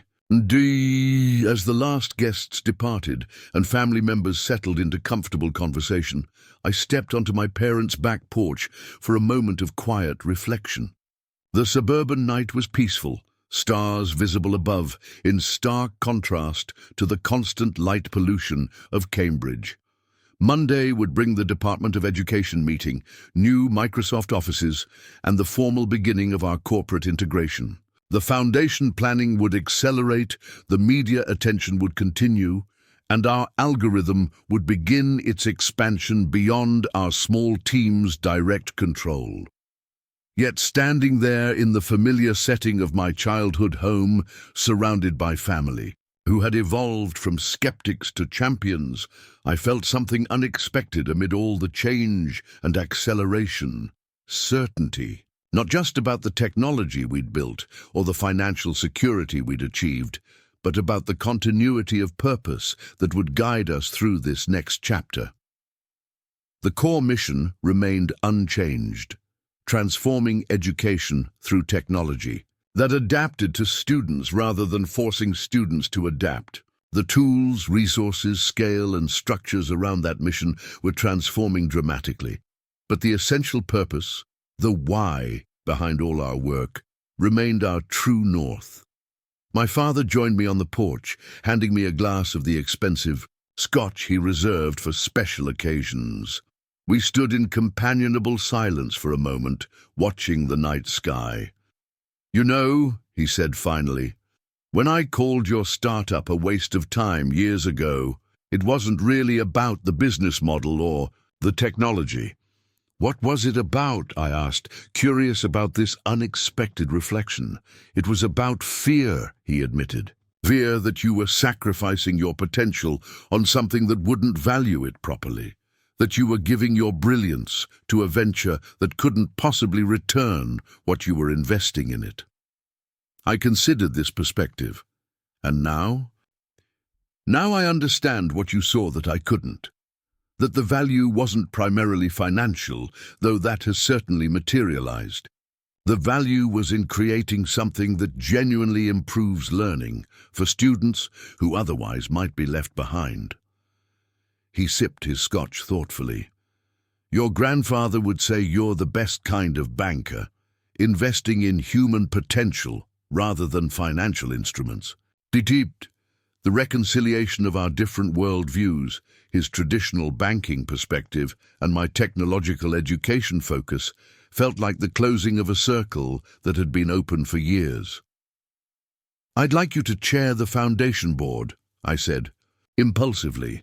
"If you're willing, we need your financial expertise to ensure it's sustainable long-term." His expression registered surprise, then genuine pleasure. "I'd be honored, though I have much to learn about educational technology." "That's the point," I smiled. "I know finance through your lens. Now you can see education through mine." We clinked glasses on this new partnership, this evolution of our relationship from skeptic and believer to collaborative allies, advancing the same mission through complementary expertise. Inside, I could see my mother showing Ellie her collection of newspaper clippings about our company, the society pages reporting on Cambridge Day School's implementation, the business section covering our emergence as a promising startup, and now the front-page stories about Microsoft's acquisition. The scene embodied the bridge we were creating, honoring our origin story while embracing our expanded future, maintaining personal connections amid institutional scale, preserving mission clarity despite structural transformation. Whatever challenges lay ahead with Microsoft integration, Department of Education politics, or foundation development, this fundamental continuity would guide us. The unwavering belief that had launched our journey from coffee shop napkins to national implementation. Learning should adapt to students, not the other way around. Simple in concept, revolutionary in execution. And now, with Microsoft's resources and our newfound independence, potentially transformative for education at a scale we'd only dreamed of during those long nights in our garage office. My father raised his glass again. "To the next chapter," he offered. I smiled, clinking my glass against his. "To the next chapter, Part 5. Evolution and Wisdom." 1 year after the Microsoft acquisition, I stood at the podium in the Department of Education auditorium, presenting the nationwide implementation results of what was now officially called Microsoft MindScape Adaptive Learning. Behind me, a massive screen displayed data visualizations showing dramatic improvements in student engagement, comprehension, and test scores across diverse districts. The pilot program has now expanded to 317 schools in 43 states, I explained. To the assembled education officials, media representatives, and policy experts, including 128 schools in historically underperforming districts, the results have exceeded even our most optimistic projections. From my vantage point, I could see Raj and Ellie seated alongside Daniel Park in the front row. Next to them sat my father, now chairman of the MindScape Educational Foundation, which had already funded implementations in another 78 schools, independently from the government program. Most significantly, I continued, highlighting a particular graph, we're seeing the largest improvements among students previously identified as struggling learners. The adaptive methodology is effectively closing achievement gaps by tailoring content delivery to individual learning styles. The Secretary of Education nodded appreciatively from her seat beside the stage. Under her leadership, our platform had become a cornerstone of the administration's Educational Equity Initiative, transforming from experimental technology to national policy priority in remarkably short time. As I concluded the presentation and answered questions from the audience, I reflected on the extraordinary journey of the past 12 months. The Microsoft integration had proceeded more smoothly than I anticipated, with our team maintaining significant autonomy within the new Advanced Algorithms division. The educational mission had not only survived the corporate transition, but flourished with institutional resources behind it. The foundation had grown beyond our initial vision, attracting additional donors, impressed by its targeted approach to educational equity. My father had thrown himself into the chairmanship with characteristic thoroughness, applying his financial acumen to create a sustainable funding structure while developing genuine passion for educational innovation. After the event, we gathered in a nearby restaurant, the core MindScape team, along with Daniel, my parents, and Beth, who had flown in specifically for the presentation. The atmosphere was celebratory but reflective, marking not just our success, but the distance traveled. "I was remembering our garage office today," Ellie commented, sipping champagne that would have constituted our entire weekly budget during startup days. The leak directly above Raj's desk, the extension cords running everywhere, the printer we had to kick to make it work. "Don't forget the curry smell," Raj added with a laugh. "I still can't eat Indian food without having flashbacks." To debugging sessions, And yet, Daniel observed, you created something in that garage that hundreds of engineers in our state-of-the-art facilities hadn't conceived. That's the magic of startups. Constraints sometimes fuel creativity in ways resources can't. My father, who once would have dismissed such romanticism about difficult conditions, nodded thoughtful agreement. The Foundation tries to preserve that spirit, he noted, keeping the mission-driven focus while providing sufficient resources for implementation.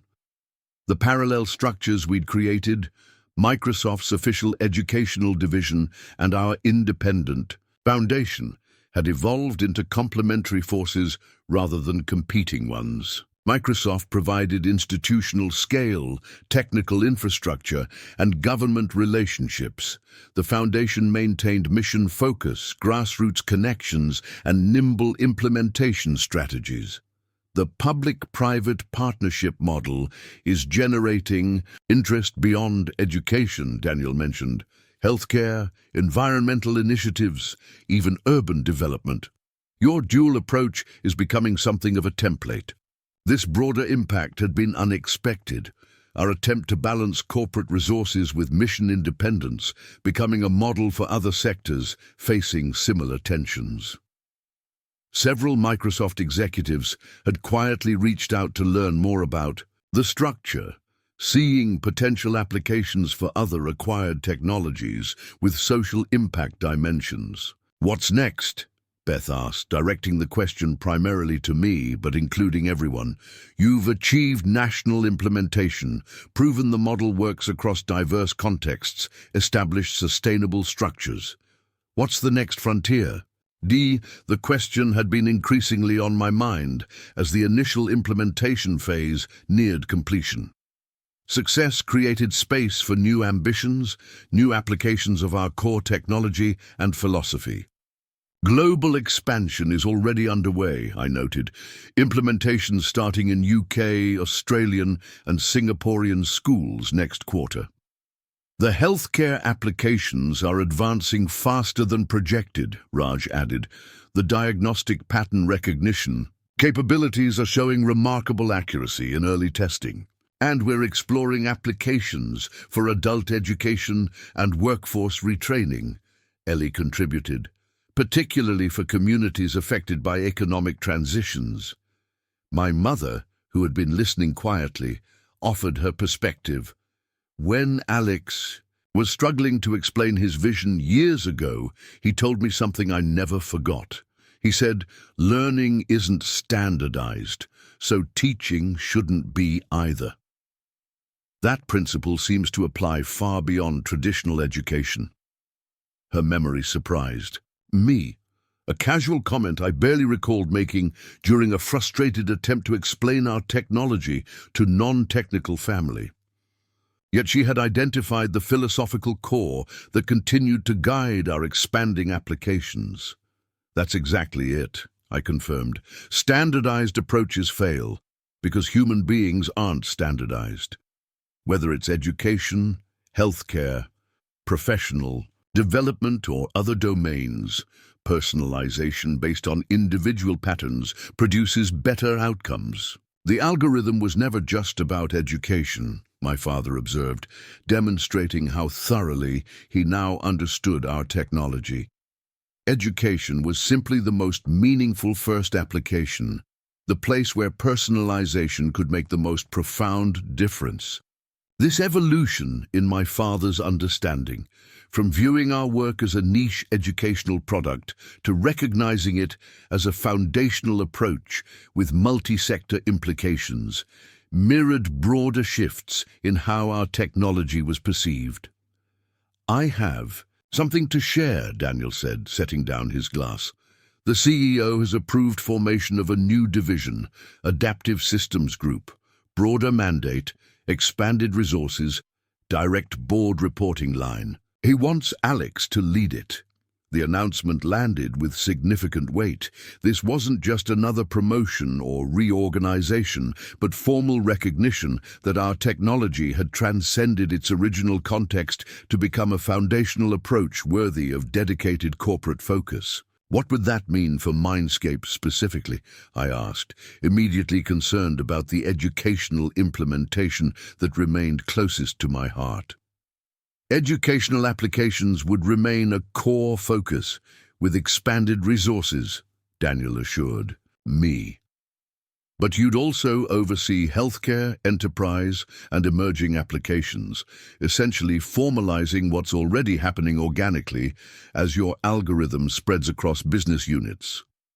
The opportunity was extraordinary, a platform to extend our adaptive approach across multiple domains with institutional backing and resources. Yet the prospect of stepping further from direct educational focus gave me pause. "Consider it carefully," my father advised, reading my hesitation accurately. "The Foundation provides continuing mission insurance regardless of your role at Microsoft. Sometimes broader influence allows greater impact on the areas you care about most."